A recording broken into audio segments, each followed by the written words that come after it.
put that headset on and I'll just see what the level's like here for you, okay?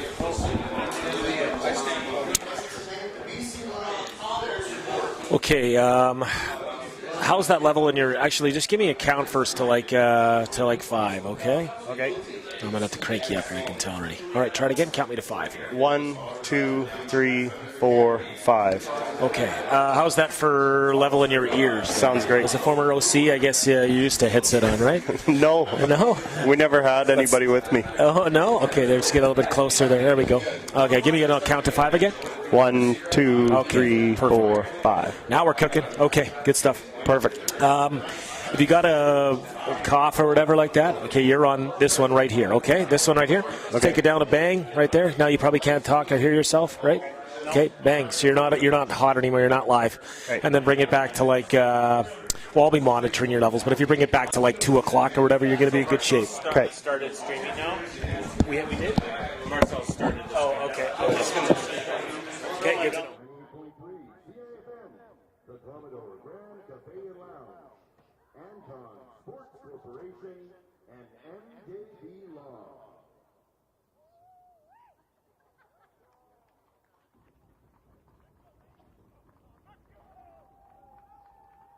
To welcome tonight's opponents, the Valley Huskers.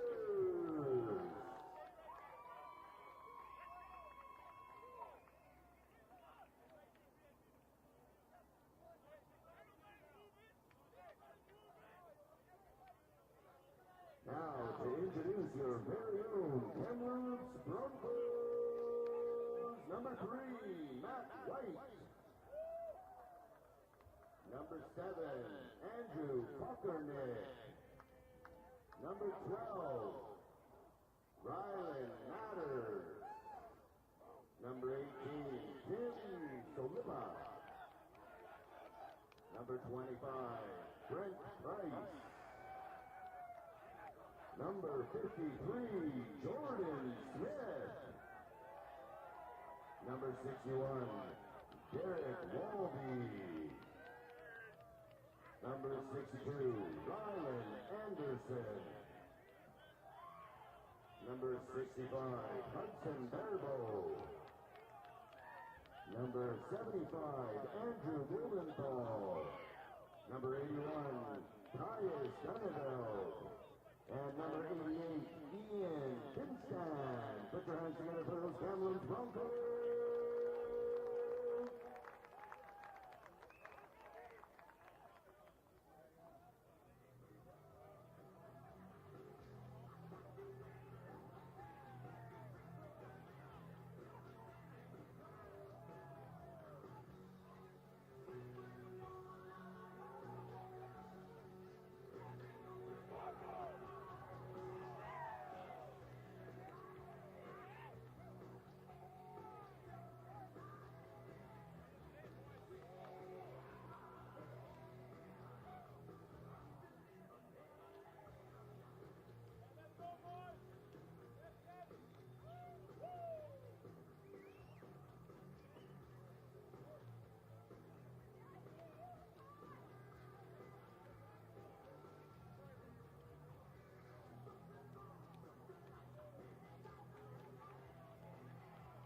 Would everyone please rise for the singing of the national anthem?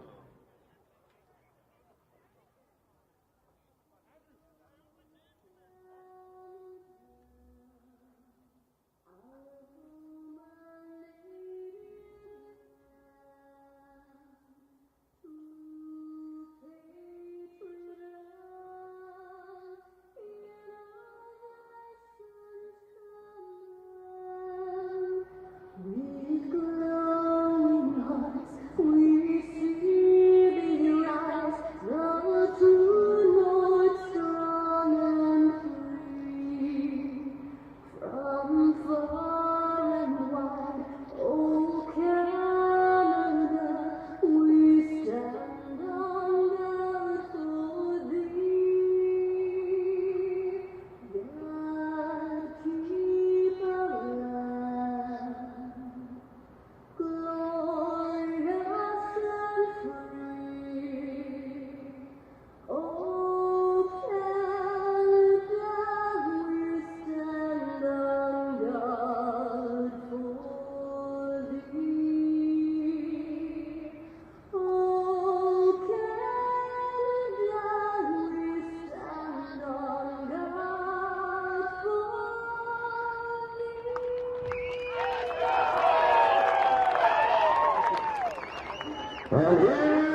Tonight's game day sponsor is Anton Sports Corporation.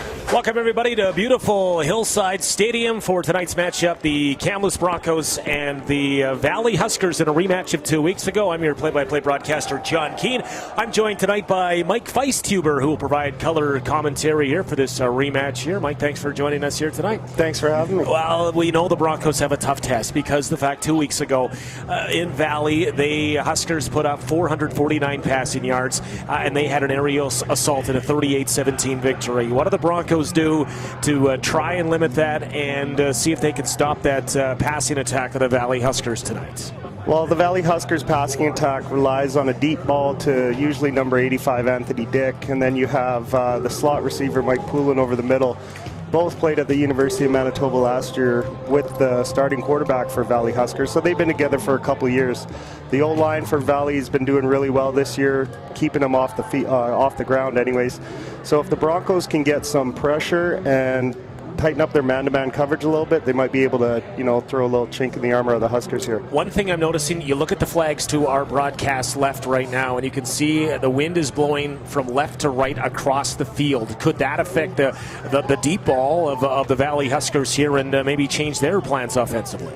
Usually I would say yes, but after watching film on Valley, what they like to do is they like to throw out the jump ball, so they're not hitting their receivers in stride. Anthony Dick is about 6'4", goes about 215. He's a big, strong kid, and most of the balls he's catching, he's just out jumping the DBs and then making them miss after. Anthony Dick had 8 catches for 157 yards and a touchdown on the matchup 2 weeks ago. Brandon Poulin, you talk about him, 6 catches, 159 yards. The Broncos, though, they can build on the fact they had 2 offensive touchdowns last game, their first of the season here. Offensively, what's the plan for the Broncos here today, Mike? Well, for the Broncos to have some success, I think they have to establish the running game with Pockernick. I know he's been getting the ball a little more the last 2 weeks. And if they're able to basically keep Valley Huskers offense off the field, establish a run game, then that opens up the play action where some of these aggressive Valley defenders might get caught and they might be able to hit them over the top. John Keane and Mike Feisthuber, we are brought to you by Remax Kamloops here tonight for this matchup.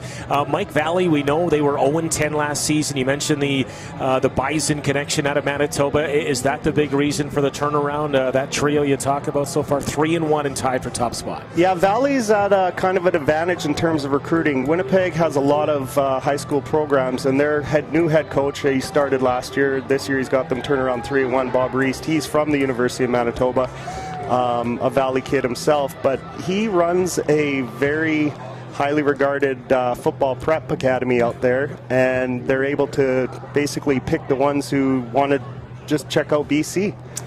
Well, that's a great advantage to have here for sure. You mentioned Bob Reese here. He has his team. Is there a belief in Valley that they can be a top team this season and contend come playoff time?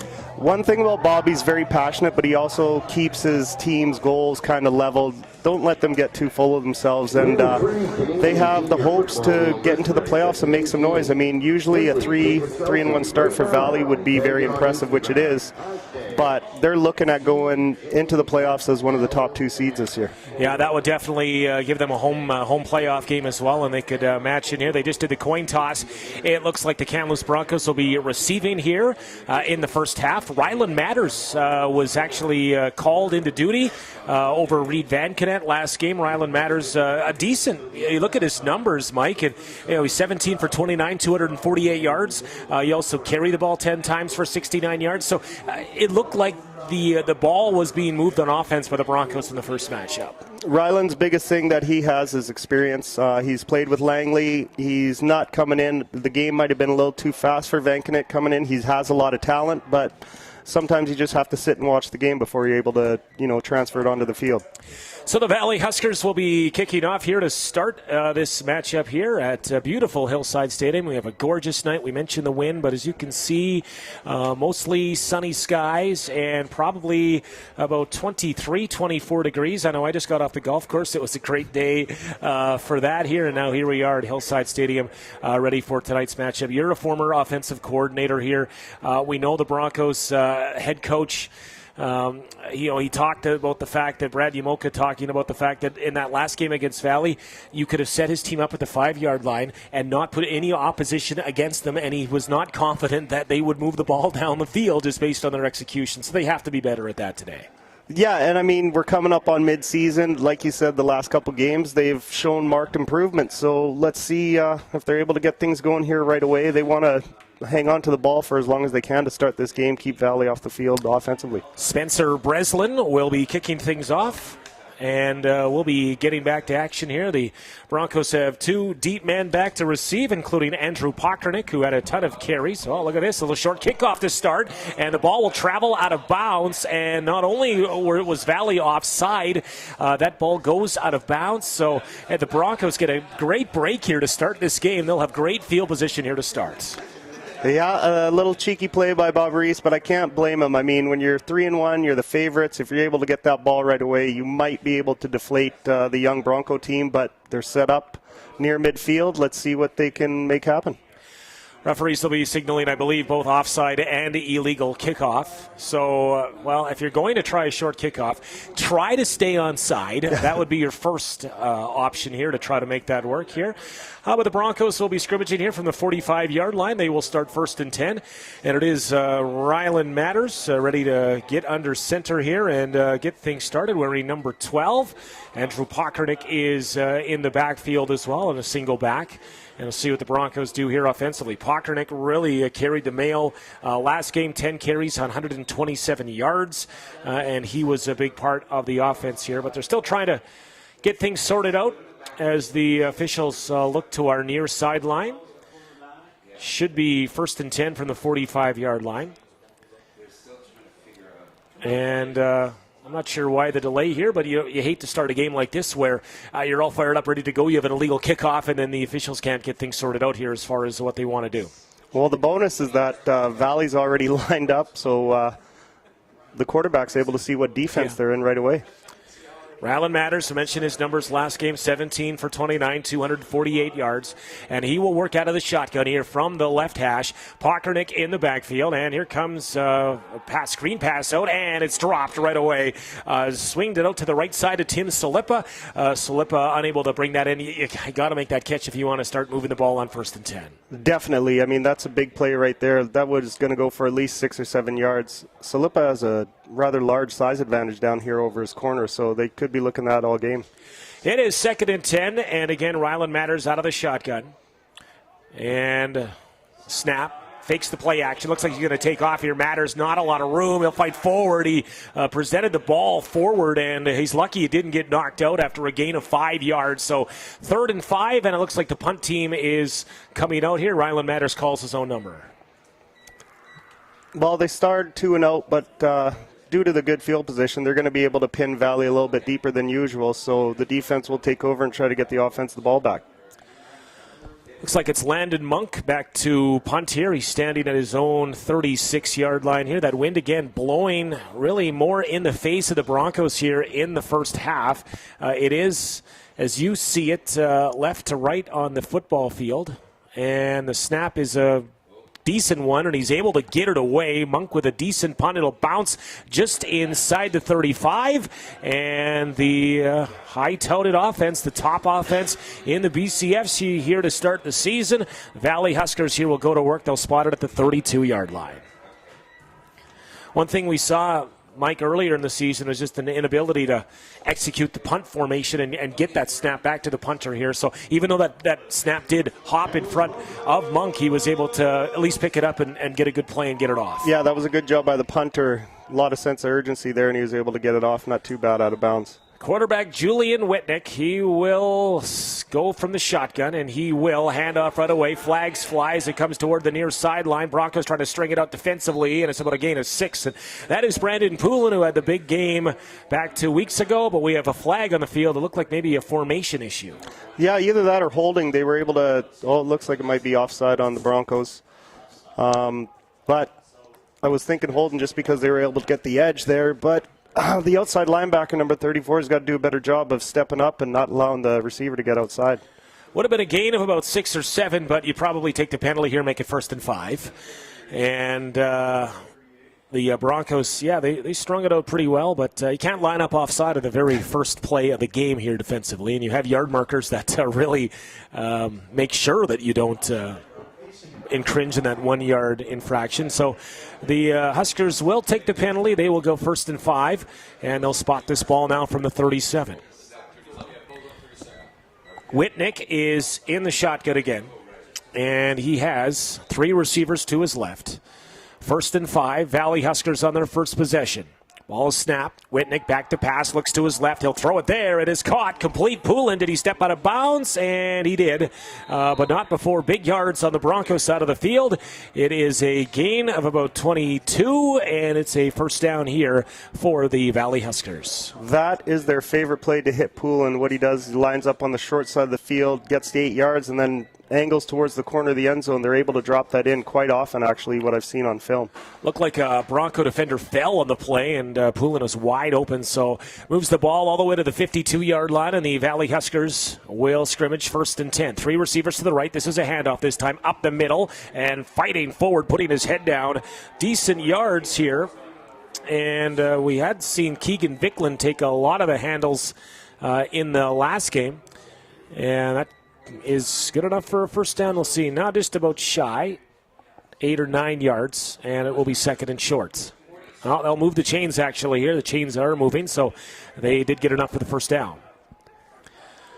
Carry there was, I believe that was Vaughn Richardson on the carry. He's in the backfield here again. He'll get the ball again. Richardson up the middle, now trying to kick it outside. Broncos string it together, and they're able to stop Richardson for a gain of about 5, but a flag flies behind the play here, and I think the Broncos here are going to get penalized for something that happened after the play. Well, that's too bad. It would have been 2nd and long. That was pretty much the same running play that they ran this play before, but this time Kamloops has a 30 defense, which is 3 down linemen, 4 linebackers and 2 safeties, and they were able to send both their middle linebackers on a blitz, and that way the holes were clogged up that were open on the play before. So good job by coordinator Todd Wiseman to try and give them a different look right away. Unnecessary roughness, and I believe that's of the 15-yard variety here. So Broncos can't afford penalties like that, especially as they look for their first victory here at home and on the season. And it sets up the Valley Huskers all the way to the Broncos 24, 1st and 10. Again, Whitnick out of the shotgun. He'll work with 3 receivers to his left. He'll hand off Richardson up the middle. This time he has some room. Goes over one, powers forward, and he'll fight forward. Should have enough for the first down as the Valley Huskers here keeping things on the ground here for the most part on this first possession. They're making it tough on the nose tackle for the Kamloops Broncos. He's getting double teamed every time, and with the linebackers playing so far back and scared of the passing attack, they're not coming up as soon as they need to be. One thing Coach Shimoka did talk about this week is that they would not let the 2 receivers in the first matchup beat them, being Poulin and Anthony Dick. Here is a carry up the middle, fighting forward, and that should have about half the distance required for a first down on that left hash. And it will set up 2nd and medium here for Valley. The Huskers O-line is doing a really good job of getting off the ball and making it to the 2nd level, which is getting it tough for the linebackers to actually fight off those blocks and then bring the running back down. First possession for Valley. It's John Keane and Mike Feistuber here, brought to you by Remax Kamloops. It is 2nd and about 4.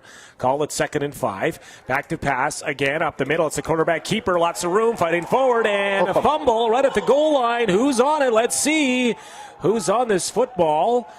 No signal. Broncos are on the ball, but did they signal a touchdown first, or was there a fumble before the goal line? Don't believe you can fumble the ball forward, can you? I am unsure of what's going on here. Did they rule? They're putting it back on the... Oh, they have called it a touchdown here as they set up for the extra point here. But obviously, quarterback fumbled the ball after crossing the goal line. Julian Whitnick on the quarterback keeper. So they put up the 6. No real signal of a touchdown, and the convert is good. Bit of a odd start here, but Valley punches it forward. But obviously the ball across the plane, Mike, and they do count the 6, and Valley goes up. Yeah, Julian's a big quarterback, but he is actually quite athletic, and on that play, that's what they call a zone read, is he's going to give it to the running back, but he has the option to pull it right out of his belly if he sees a hole between the defensive end and the defensive tackle. And with the 30 defense, the nose tackle is so far inside, if that linebacker flows with the running back, that hole is going to be wide open. So Valley hits the road and gets on the board in their first possession. That'll be a confidence builder here. 3-1 tied with Vancouver Island here this week. as Vancouver Island and West Shore matching up here again for a second straight matchup. Hopefully no fireworks in that one. And the kick is up the middle. It's going to be handled there by Pockernick. Pockernick works the middle of the field. He is upended and tripped up. Not before he crosses the 25, maybe to the 27. Looks a bit shaken up, but Pockernick will fight that off. And the Broncos will have their second possession here, and they'll spot it at the 28. Yeah, if Chilliwack wants to keep pace with the Nanaimo, they're going to have to get this W. Last I saw at halftime, it was 32-3 for Nanaimo over West Shore. Well, Vancouver Island, of course, beat them in the previous matchup to improve to 3-1, and that game resulted in some suspensions and even one player being suspended for the rest of the season as a fight broke out late in that contest. All right, Matters under center. He will give to the back, up the left side, still trying to fight forward. And I believe that was Pockernick as he gets into the mix here. And it'll be a gain of maybe a couple. 2nd and 8. Broncos are electing to keep things on the ground here for now as Matters hands off to Pockernick here, now to the left hash. I think sooner or later they're going to have to go to Salipa down here on the bottom. He's got a huge size advantage over this DB. Did have a drop earlier. Pressure comes here. They will throw it up for Salipa. It's really a jump ball. He'll work his way back to the football. Salipa has it. And, former offensive coordinator, and you called that play well. Really a jump ball. It's a big gainer. Moves the Broncos on the Valley Husker side of center. Salipa with a big pick up there. Yeah, sometimes just pitch and catch. You see the size advantage. Just throw it up to the big guy and let him make a play. Really a jump ball into the wind. That ball was thrown. It just hung up there, but the bigger body, Salipa, comes down with it. In coverage there is Desmond Jeanson for the Valley Huskers. And now he lines up here on the near side of the field. Matters in the shotgun. He will. Play action. Pressure to hit as he throws. Fumble. Ball is loose, and the Valley Huskers are on it again. Now, I believe they will rule that a fumble. Not sure if the arm was going forward. I don't think it was. Matters is hit, and the ball is turned over. Yeah, they were looking to take another shot there. It was just really slow developing play. The play action took too long, and when Ryland went back to throw it, he got clocked right from a blitzing linebacker. So it is good field position here for Valley on their second possession. They will start at the Broncos' 53-yard line. And again, it is quarterback Whitnick, Julian Whitnick here in the shotgun. He will run a draw play here. Not much there this time. Give was to Keegan Vicklin. Vicklin wrapped up right away, but he's able to at least fight back to the line of scrimmage. Yeah, nice play by the linebacker, number 57. He was able to get upfield and saw the draw happening and was able to get back and stop him right at the line of scrimmage, even for a loss. Darby Kwan on that tackle basically met the running back as it was handed off there after the draw play. And here we are. It is about a loss of a half yard, so call it 2nd and nearly 11. Back to pass. They're going to air it out down the left side. A receiver is open out of the fingertips and dropped by Brandon Poulin. Was out of his reach. He tried his best to bring that in, but the Broncos hold. It'll be 3rd and 11.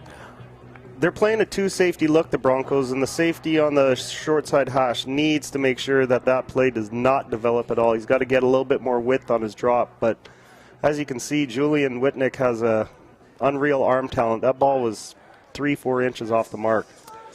So it forces Valley into a punting situation, and they're unable to turn that turnover into points. And this is a good spot of the field to try something, but not at 3rd and 11, and the punt is off. It's a decent one there from Spencer Breslin. It'll hop, bounce, come back toward, and out of bounds it goes at about the 24-yard line. So that's a good hold for the Broncos defense after the fumble put up the Valley Huskers on the Broncos side of center. And now Kamloops will go to work here in their 3rd possession, trying to move that ball. They trail 7-0. I'd like to see Kamloops establish the run or the short passing screen game, because this first quarter is about halfway gone. If they're able to eat up some clock and keep this game relatively close, 7-0, 7-3, they get the win in the second quarter, and that opens up a whole lot. Yeah, it'll be just wise, I think, to use this clock, run it down here as much as possible here in a win game. And out of the shotgun as matters, he will hand off up the middle, fighting forward. Decent gain on the carry by Trent Price. Price had 7 carries in the first contest here against these two teams and actually scored a touchdown. In fact, he had 2 touchdowns in short yardage. Yeah, he's a good downhill, tough runner. I think they should, they're doing a good job mixing it up early with the 2 running backs. And give him 7. It is 2nd and 3 this play, and trying to squeeze away his Pockernick, but he broke 1 tackle, but that's going to be a tackle for a loss as Pockernick is stopped short by James Moore, the D lineman, and it'll be a 2 and out here for the Broncos on offense. that was the same zone read option that Chilliwack ran for their touchdown, and if Rylan Matters keeps that ball, he's got at least 10 to 15 yards. The defensive end went in with the running back, and that's why he was able to be brought down in the backfield. If he just pulls it, he's got a lot of green there to run in. It was a loss of about 2, so a punt into the wind here as it dies down for a second here, looking at the flags to our left here, so it might be a good time here for Monk to try to rip this punt down the field. Snap is a good one this time. Got to get it away, though. Better hurry now. It's blocked, and it's going to be picked up, and this is going to be a touchdown here, Valley. Blocked punt, and there to pick it up was Sam Henneberry.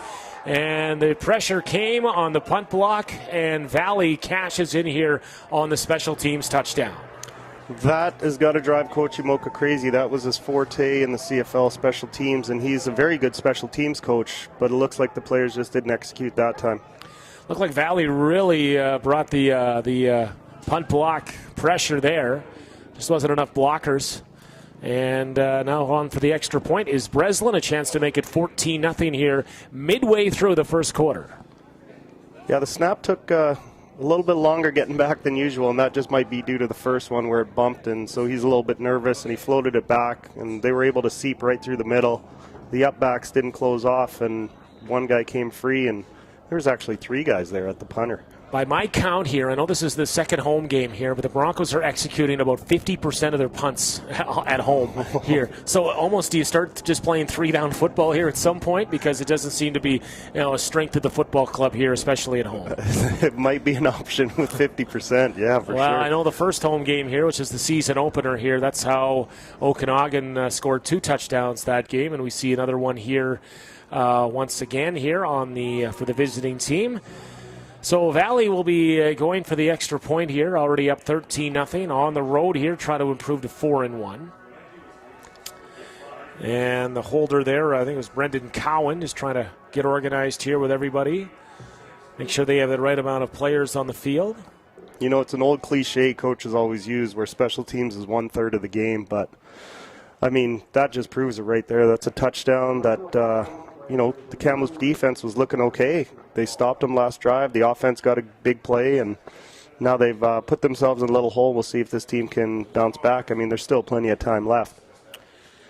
So the extra point attempt here for Breslin. He should make short work of this, and it is a low driving kick, but it is still good enough and through, and the Broncos find themselves down 14-0 at home into the wind in this first quarter. If you're a coach of the Broncos, how do you keep your guys motivated? How do you keep your guys into it after this starts? I think you just got to look at the clock. I mean, there's a lot of things you can tell them. Talk about the win, talk about we're 1 block punt. I mean, they've only had 1 drive where they've done anything successfully. You just got to get these kids to keep their head up, especially the younger guys who can make a difference on special teams. If they're not starting, you just got to really reiterate the fact that their work on special teams could allow them to play, whether it's on offense or defense, and you got to get that drive back into them. I know it can be tough down 14-0, but 1 quick score or even 1 decent drive, and everyone's back feeling pretty good. Defensive back Michael Berg was just on the sidelines trying to get the home team going, which is always tough after giving up a block punt touchdown. But it is Valley set the kickoff here, and this is... Let's see if they have any trickery up here. No, this ball is just pounded down the middle. It's going to go into the end zone, actually, here with the wind. It's going to go right out the back of the end zone. Yeah, it will, and that will go for a single point.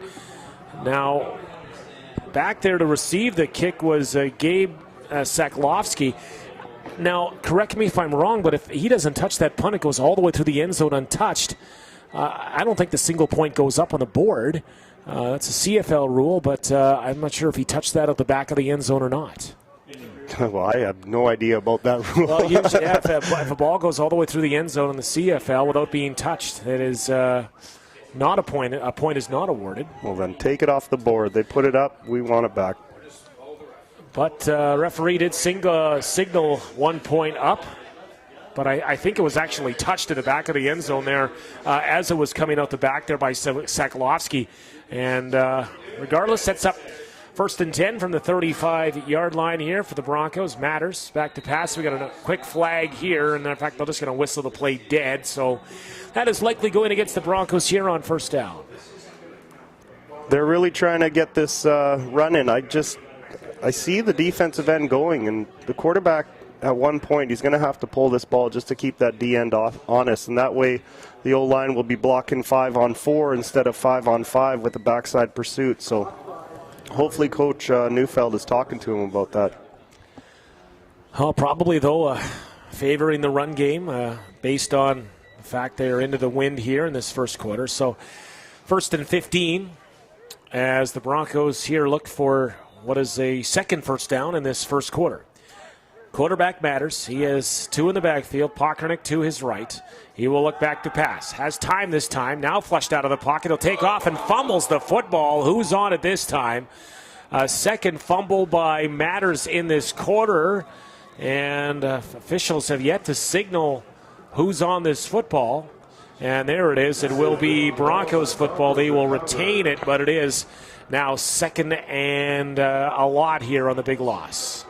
Yeah, the Broncos catch a break there. He actually picked up 3 yards, but if you're going to be sprinting through the line of scrimmage like that, when the pocket collapses, you got to make sure you keep the ball up. He had it down, looking like he was ready to try and throw it, but the arm angle was way too low for him to get it off. So it is now 2nd and 12. And a passing situation you would think here for Matters. He will look back to pass. He has time. He'll screen it off, and it's over the head of Pockernick here. And again, a punting situation upcoming, just overthrown there on the near sideline, Mike, and it is 3rd down. I like the idea of throwing to the running back there. What Chilliwack or Valley did there, they just dropped back into a 3-deep zone, and the underneath was there. If he's able to make one guy miss, he's got the first down. I always like establishing a pass to the running back because you're able to see how athletic their linebackers are and what type of zone they're playing. And that way the DBs have to come up. And then it kind of opens up everything a little bit later, because if you're able to push the DBs deep and the linebackers start getting more depth, then you can just drop it off to that running back there. All right, another precarious punting situation here for the Broncos as the punter standing just inside his own 20. And it's a good snap here. Good protection this time, and Monk is able to bounce this on the Valley side of center, and a flag gets in there, and I hope that's not a no-yards call, because there's really no reason to call that close call here unless there was an illegal blocker or a block in the back here, but we'll wait and see what the call is. Great protection, or I should say great coverage downfield here for the Broncos. Yeah, that was really good coverage. I don't think he should be throwing this flag. If anything, it was 4 3/4 yards. If that here. No yards just drives me nuts, Mike. It's one of my pet peeves here, especially in a game like this. Punt has bounced back, and if you're going to be bringing out they do call no yards here. And that just for me is just zero feel for the game from the officials here in this situation, given the circumstances. Agreed, 100%. I mean, I understand if the guy doesn't try to get back, but he tried to get back. You got to, have a little bit of leeway with that. There's just robotic officiating here so far here to start. All right, so it is 1st and 10, and they will scrimmage from the Broncos 51 with the win. Whitnick back. He will hand off this time up the left side, looking for a little bit of room and fighting forward. And that was Keegan Vicklin on the carry, the workhorse 2 weeks ago, and he'll have probably 6 here on 1st down, make it 7. He's a pretty talented little back. He was one of 2 Valley Huskers, actually, who went down to Mexico with the under-20 Team Canada team that took home gold in the Football World Championships. Vicklin lines up again in the backfield here, and it's Whitnick in the shotgun.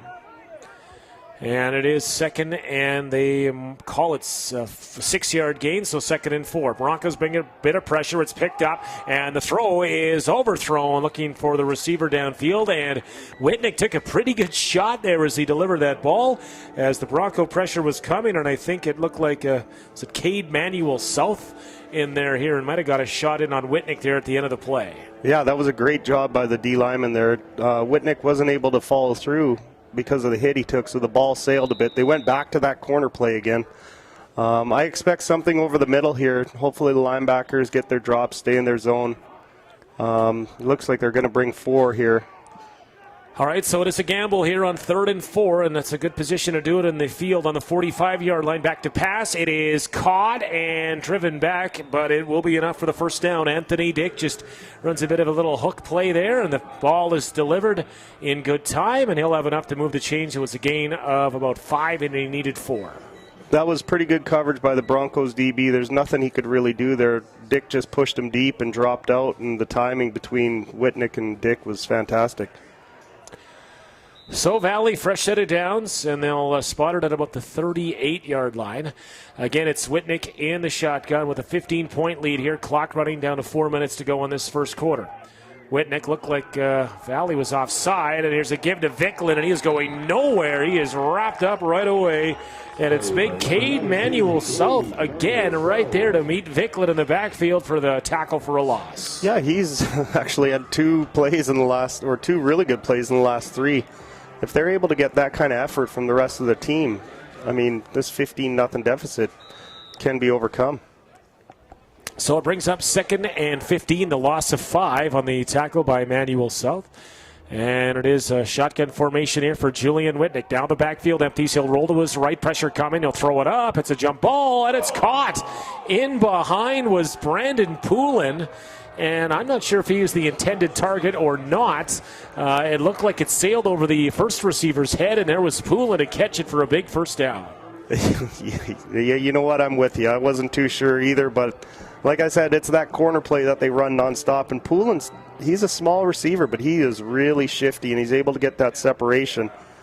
And I think maybe the wideout for the Valley took it a little too deep because that was a little tight.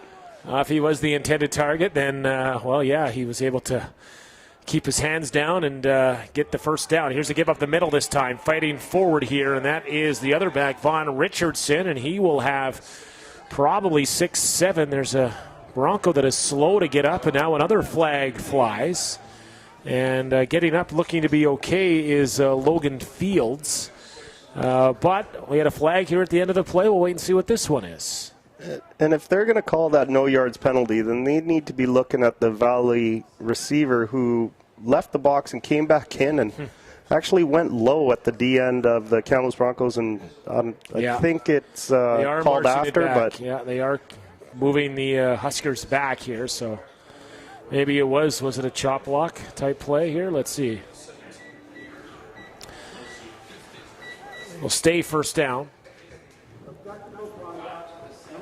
So it is objectionable conduct, and it will be a second down play here. It should be 2nd and 15 now after the 10-yard penalty. All right, so Richardson is in the backfield. Another Winnipeg kid, by the way. They're everywhere here in Valley. And trying to get everybody set here. The officials in place, and we're ready here for 2nd and 15.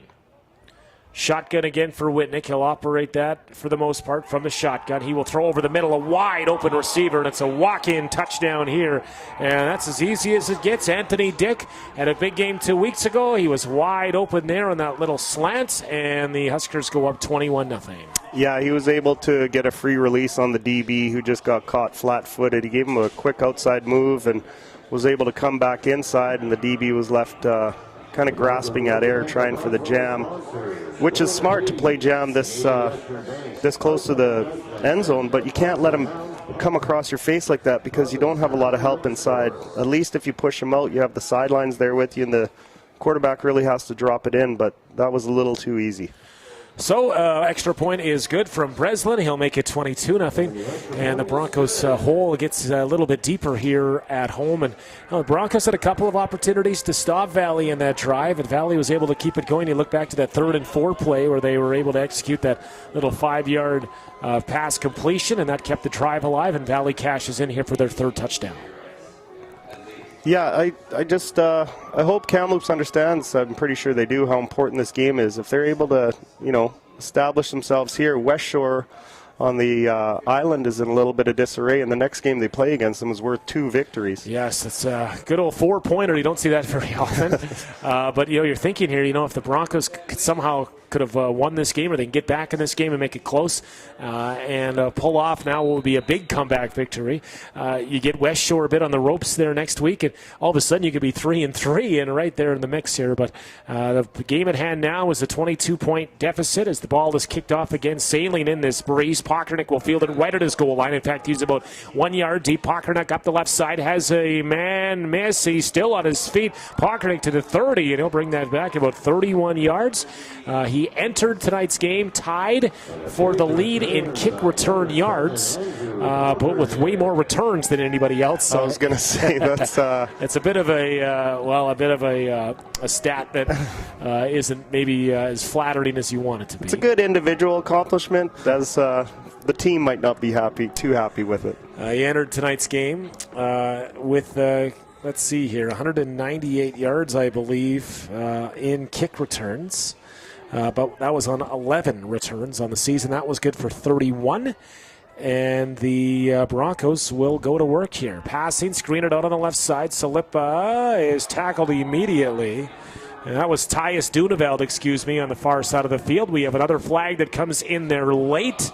And let's see what this flag is about here. This might be going to the Broncos as well, judging by the reaction here of the Valley Huskers. Yeah, it looks like one of the receivers took a little bit of a shot at one of the Valley Huskers DBs. I'm pretty sure it happened after the play. Yeah, he's coming out suspected. And if that was him, 86 on the game roster, but make that 88. So that is Ian Finstad, one of the starters, and now he's being talked to by the coaching staff here. You just can't have a 15-yard penalty backed up in the shadows of your own goalpost into the breeze, down 22. I mean, for me, I'm sorry. There's no value in that whatsoever. Yeah, I can understand the frustration level, but I mean, it's going to take more than 1 or 2 plays to get back. There's no 22-point touchdown, right? So you got to establish something, and you just got to, do your job. So it brings up 2nd and 25, and here's the give, just trying to get out of that deep hole the Broncos are in. That would go for a few. And it will be 3rd down here, and it looks like the Broncos' Monk will be punting from his own end zone here unless he decides. And this might be a good opportunity here to take the safety. Well, after hearing how the special teams has gone at home, I'm thinking that it might be, especially if the punter's able to run around for a little bit, burn some time off the clock, and maybe we can get Valley to have the ball, going into the wind instead of with the wind. Well, let's see what Monk decides to do. He's 2 yards deep inside his own end zone here, and what is a 3rd and 25 play? So that last carry didn't get any yards, got back to the line of scrimmage. That's it. Monk standing just inside his own end zone. What will he elect to do here? And into the wind, he will just take it backwards, try to kill a little bit more clock. Monk will run toward the near sidelines and then take a knee. And 2 points up on the board for the Huskers. And, really, that's probably the right call, given the fact you're punting into the wind and you've dug such a deep hole there, punting from your own end zone. Definitely smart play by Coach Yamoka. Nobody ever likes giving up points, but, I mean, it was a smart play. You're going to give Valley the ball probably around midfield rather than having it quite a bit closer, or, disaster might strike again. It's John Keane, and it's Mike Feistuber who drove in from Chase today to help us out with the color commentary duties. JP Lancaster is not available here tonight, as the Broncos will be kicking off here now from the punting from the 35-yard line. Should be punting after the safety, I believe. I think they get the choice. All right, okay, so the tee is in the ground, so they will kick it off, per se. And this will be one of the final plays here this first quarter that is tilted in Valley's favor with the win. 3 touchdowns, 2 on offense, 1 special teams, and the safety touch here as well. So it's kicked off by Monk, little chip. It'll bounce at about the 25-yard line. It's fielded there. Little bit of room up the left side. Still on his feet fighting forward, and that is Brandon Poulin. And we have another flag here behind the play. Boy, the flag-happy officials here in this first quarter, maybe trying to set the standard of what they will and will not allow. And we see another flag here pop up away from the play. Yeah, I'm not too sure if that little brouhaha out on the island, maybe the league sent a message to all the refs that they're not going to tolerate anything because the flags have been flying pretty freely here. So I believe the initial call, well, it will be actually against Valley this time. We'll take it. Yeah, we'll see a legal block on that kickoff. So that's a free 10 yards for the Broncos, and likely 2 plays left in this quarter. And the Valley Huskers, with this big 24-point lead, will scrimmage from their own 44-yard line. So still decent field position after that kickoff following the safety. Yeah, I expect Valley in the next 2 plays to take at least 1 big shot deep, especially, I'm even thinking this one. They got Anthony Dick lined up on the wide side of the field. The DB's in press coverage. There's only 1 safety. You may as well take a shot right now. Well, let's see if you're right here again. You were right the first time. Back to passes, Whitnick. He'll load it up for the right side as a man open, and it's caught. And I don't think he'll be caught there. That is going to be Dick all the way down the field, and Dick will put up 6 more. And I think you need to be a defensive coordinator here, perhaps. And we could have been tipped off on that play. We have a flag in the end zone after the Anthony Dick touchdown, likely for that some sort of a celebration, as the Huskers go up now 30-0, pending the extra point to make it 31. Yeah, the DB was right in that yard, and on the first couple plays they had 2 safeties, or the first couple series, but that time they went to 1 safety. Julian saw that right away. He's got one of the probably the best receiver in the league. I mean, that's his 8th touchdown of the season already. Wow. I mean, somebody covered that guy. Yeah. At some point. But yeah, you saw that up here in the one-on-one coverage here. Any chance to provide a little bit of help there with the safety in that situation there, or why was that defensive back just on an island there by himself? The only thing that I can think of is that they were bringing a blitz and they wanted to just, get that jam. If that DB does not get that jam, then the whole defense is in trouble. I mean, you're wanting to make the receiver wait an extra second, not get a free release, have pressure in the quarterback's face, and hopefully he's not able to follow through. But with Julian's arm, Anthony's talent, and the wind, and even the time, I mean, there's 30 seconds left. You're not gonna get the wind in the second quarter. Why not take a shot? You're at midfield. If it doesn't work out, you punt, and then Kamloops is going to start deep because you're punting with the wind. So I understand the aggression by the Kamloops defense, but like I said, I mean, you had to know they were going to take a shot. It's their last chance with the win before halftime. Well, I think that memo didn't get down to the sidelines there because, yeah, it's just basically, as you called it, a wide-open Dick down that far sideline, and he catches the ball in stride, and a perfect pass by Whitnick again. Those two, of course, have that Bison connection, and they get it done. So a kickoff here, and the luxury that the quick score is that they kick off with the breeze here as well. And it will be kicked off here up the middle. Again, another booming kickoff, this time fielded at the 10-yard line. Pockernick straight up the middle. Pockernick makes one man miss, now to the 35, trying to cut it outside. He'll get to the 40, now 45, now 50, crosses midfield, puts his head down and lowers the boom on the kicker in that situation, I believe, who's listed as 31, but we don't have a 31 on the game sheet here tonight. That's not a bad way here to end off the quarter. If there's some momentum to be gained, it could be that Pockernick kick return. So he definitely gave the bench some life with that extra effort at the end. He was running hard. He's not giving up. There's a couple people on the bench who are, really trying to instill some belief in these Broncos. The good thing about having a young team like this is they don't know any better. I mean, it's 31-0. They don't realize, that this game has the potential to be out of hand. They're just going to go out there and play hard, and I hope that translates across both sides of the ball and special teams. Well, if there's another nugget of positivity, it's the fact that Pachernik is now far and away leading the league in kick return yards. On another one, that would be good for about 45 yards or so. Now as they flip the field, it will be...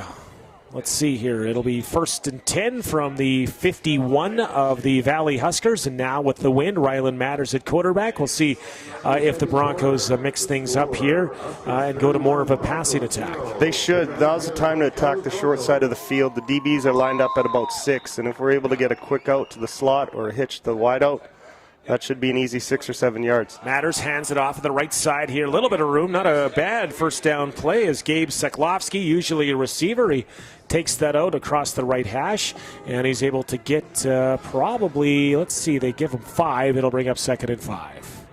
I like what Coach Neufeld's doing here. He's going no huddle. They're going to take advantage of the wind. And, yeah, 1 score, 1 defensive stop, and things are looking up. All right, so it is 2nd and 5 out of the shotgun. This is 3-down football if you're the Broncos already here. This situation in the field. Matters back to pass. He has time. He'll dance out of the pocket. Now he's flushed and he better pull a move, and he does. And now he's caught and the ball is fumbled. It's picked up by the Broncos, I believe, and they should retain possession, but that'll be a loss of likely 10 or so and bring up 3rd down, and now you have to punt as Matters was flushed out of the pocket and again loses the handle on it here. As an offensive coordinator, that's the biggest thing you probably worry about, Mike, is protecting that football in offense. And it's just been loose. It's been anybody's ball out there so far. Yeah, he's trying to make a play, and I kind of feel his frustration because he loaded up to throw the ball, and he was looking at a hitch on the short side of the field, but the receiver took it too deep. Instead of settling at 6, he didn't stop till about 10, and he had to kind of reload. And at that point, the Valley Huskers rush was right in his face, and he's just trying to make a play, but you're right, he has to be smarter with the ball. All right, so the Broncos will be punting here from midfield, and Monk will handle the high snap, and he will get off this great punt with the wind. Collected at about the 15-yard line, and Poulin this time is going nowhere. He is wrapped up, and great punt coverage downfield, and the Broncos execute that very well, and now will make Valley move the ball the length of the field and into the wind here, but it's Valley up 31-0 with 13:15 to play here in the second quarter. I'm not sure who number 10 is for Kamloops, if you have a sheet there. Yeah, that is Caden Cook who made the play. Okay, he's a local product, South Cam kid, but he actually, on the second Valley Huskers touchdown, he on the extra point, he came flying around the corner and almost blocked it, but his effort every time he stepped onto the field has been top-notch. All right, so now big, long field here for Valley to work, and it will be quarterback Julian Whitnick here in shotgun formation here. He will hand the ball off up the middle. Flag flies here from the back official. It was a gain of about 3 or 4, but we're going to see a holding call here against the the Huskers. That's the initial ruling, and that'll move them back 10 yards. Yeah, good luck for the Huskers to try and go deep again with this wind in their face, but I would expect the Kamloops DBs to be about 6 or 7 yards off just to kind of make sure that threat isn't there, and then that way I think they're just going to try running it up the middle. I'm not too sure if they took that penalty or declined it. Yeah, it looked like they've taken it because they moved it back 10 and or half the distance, I should say. So it looks like it's about 1st and 18 or so, 1st and 17. And the Broncos here trying to keep the Valley Huskers deep inside their own zone. Well, they got a tight end in on the left side, so you can expect the ball to go to the running back going across Julian's face. Back in the backfield there, that's Keegan Vicklin, number 11. He'll get a lot of handles here, especially now with a 31-point lead. And they will give off to Vicklin. He'll try the left side. He has a good couple of blocks in front of him, and then he takes a great pop. Oh, man, what a hit there. And that was Andrew Barrick who lowered the boom. And that was our hit of the night here so far at Hillside Stadium. Yeah, that was a great hit. The one thing I'm a little concerned about is if that tight end is there on the left side. And, I think from up here we could see that it was going left. The linebacker got a little trapped inside. He's got to be able to set the edge and make sure that he's able to turn it back in so the rest of the flow of the defense is able to pick it up. So it's now second and actually picked up about 5 yards there. So back to the original line of scrimmage after the holding call. And it is 2nd and 10. Back to pass over the middle, off the fingertips, and it is intercepted. It is bobbled and picked off, and it's Mixon Madlin, the linebacker. Madlin will get the interception, and the Broncos are in business here. They'll scrimmage from the 22-yard line. Way to be alert. I mean, also a quick congratulations. Mixon just recently got married, so, his new family's going to be happy about that. But he made a great play to stay with the ball. He's really come a long way. He was a rugby player, didn't play a lot of football, started off as an undersized D lineman, and they moved him to linebacker, and he's been playing pretty good lately. Well, Broncos have now strung together some plays that have gone their way. They hold defensively and then get the interception here. Mixon Madlin, great name there, and now it is Rylan Matters trying to make it matter here on this 1st and 10 play from the 22-yard line. From the shotgun, back to pass, looks to his right now, throws it up near the end zone and overthrew his intended target. Just missed Tyus Duneveld in the corner of the end zone, and it's 2nd down. Yeah, Duneveld's got to turn his head a little bit earlier. That was the right read by Ryland. That was the right actual route for the coverage. They were playing a cover 2. They left the corners and the flats, dropped the halfback on the short side. Safety came over on the wide side. And that corner, if he's able to run it right to the front cone of the end zone, that's a touchdown. All right, so 2nd and 10 from the shotgun. Rylan Matters has 2 receivers, right, 2 left. He'll look to his left now. Now he's flushed out of the pocket. He'll throw it near the sidelines. It is caught, complete. 1st down and more. Trying to cut into the 5-yard line. And Darian Pritchard, haven't called his name much this season. Pritchard with a big catch. It'll set up 1st and goal. That was a great throw by Ryland. He's able to scramble a little bit, keep it alive. Risky, throwing the scramble out to the wide side of the field. But nice little play there. And I think they've... if they're able to see that this number 13 is really the weak link on their defense, they should be attacking him all day, especially with Salipa out there again. Well, you picked that up, and I think you might be right. This time, Pakernick up the middle. He'll fight forward. Touchdown. Kamloops Broncos are on the board. And it seems right now the team with the wind is putting up the points, and the Broncos answer with 6 after the interception by Mixon Madlin. And the Broncos here have checked in. They've officially shown up on the score sheet. And that's a big touchdown there by Pakernick right up the middle as the Broncos strike. Yes, excellent job by the Broncos D lineman. I mean, Pakernick was able to get through the line, didn't get touched until about the 1-yard line, but he still walked in the end zone standing up. I know that old line is fairly new together, but they still have the old vet, Derek Waldy, in there, and he's a nice calming influence, and he can really get the guys going. Extra attempt now for Landon Monk, trying to hit the single up there, and that is executed well, and there you go. So the Broncos, that's a good turn of events there. They get the interception, Mixon Madlin, and then great reception there to Pritchard to set up 1st and goal, and that has to be a big boost to that sidelines down there just below us. Definitely, I know the offense had trouble scoring early in the season, and even just watching this game, there's been a couple fumble problems, but schematically, I like what they're doing. They're just a little bit, they're not quite on the same page, especially the quarterbacks and receivers, but I know Mathers didn't start the year, so maybe they're still getting used to him, but you said the last game they did pretty good, so hopefully they're able to keep this going. And I think the old line's doing a pretty good job, but I really think they should pick on this number 13 for Valley. And the player you're referring to is Jordan Fari, a defensive back, and trying to get that matchup here. So it's kicked off by Monk, and with the win, that'll chase down to the 10-yard line, fielded there. And it's Poulin making 1 miss, Poulin making 2 miss, and he is open field now, near midfield now, outside of the sidelines, 45. He'll run out of bounds inside the 45, and Poulin instant field position on that return after the kickoff. That you can... that's a 55-yard kick return here as the Valley Huskers go to offense. Yeah, that's too bad that he was able to break that off. You know the guys are running downfield really jacked up because they just scored. They want to pin them deep, and they just over-pursued.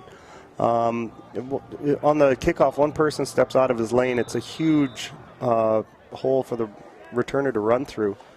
And that's the end result, 55 yards. So it is from the 44-yard line is where they will scrimmage from here on 1st down. See if a team can put up some points into the wind. We haven't seen that yet here so far, but the wind usually calms down in the second half. They'll screen it out left side. Caught there. A little bit of room. Again, it's Poulin. He will fight forward and be tackled out of bounds. Not before a gain of about 11, and it should be a first down. It's number 2, it's number 5, it's number 85. There's 3 guys. That's the Bison connection. We got to focus on those guys. Make sure there's someone on them the whole time.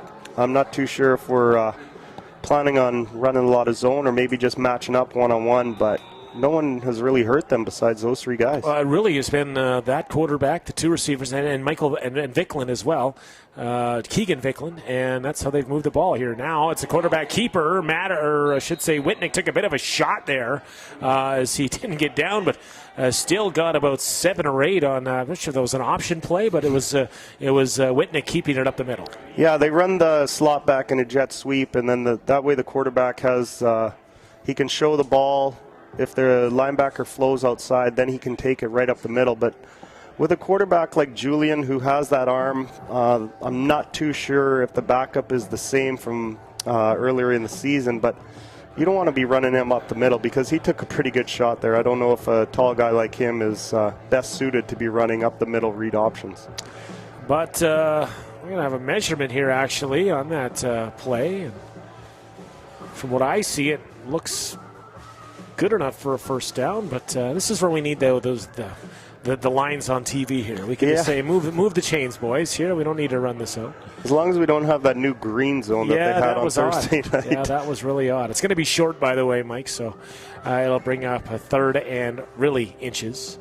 A couple of chain links there, and of course, the Valley Huskers will be going for it. It looks to be about a foot. Yeah, these are always tough to stop. I mean, 3rd and inches, you're a yard off the ball.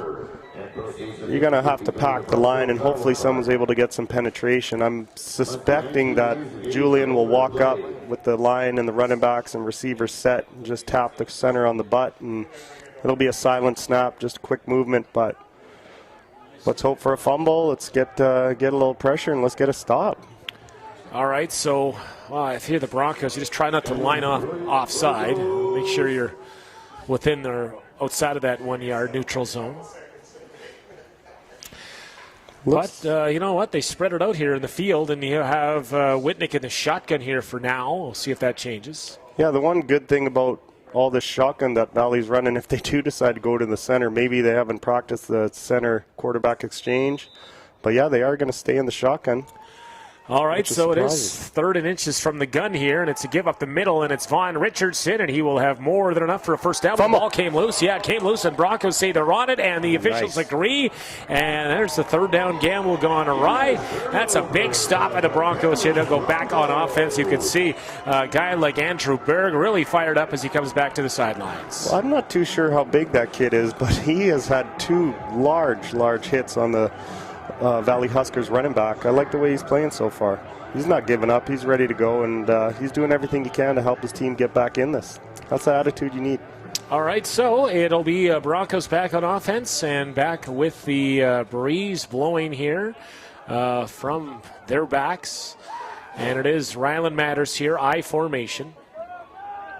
2 backs, split left and right, and shotgun here. Matters back to pass. Has good time. Now he's flushed. Has to get rid of it over the middle, and he overthrew the receiver. Looked like he had an open receiver there in Darian Pritchard, just out of his reach, and it will be 2nd and 10. Yeah, he stepped up in the pocket but didn't have his feet set, and the ball sailed a little bit on him. But Valley's going to a cover 2. Now I know that opens up the middle a little bit more, but they're not really running. I know that was a deeper crossing pattern, but you need that underneath to pull the linebackers up so you can go over top, and I haven't seen that quite yet. So 2nd and 10 from the shotgun. 2 receivers left and 2 receivers right. Back to pass. Matters right away. Pressure comes. He dances out of trouble. There's a flag down. Caught reception there. Pritchard, and he'll have enough for the first down, but the penalty flag, that was Tim Salipa, on the reception, but that's in the area of usual of a holding call, Mike, and that's what we might see here. That is the call. Yeah, that's too bad because that hold did not need to happen. Ryland did a great job of getting away from the pressure. Chilliwack sent everybody. Smart call by the defense, but Ryland Matters made a nice athletic play in the pocket, was able to get outside, and it looked like a little bit behind the play. The holding occurred, which is unfortunate, but I mean, the old linemen don't get a lot of credit for anything. The only time their name's called is when they're guilty of a penalty, so you can't beat them up too much for it. And then they also get announced if they're in the starting lineup on offense here, and that's about it here for the whole day. So with the penalty, call it 2nd and 20 now.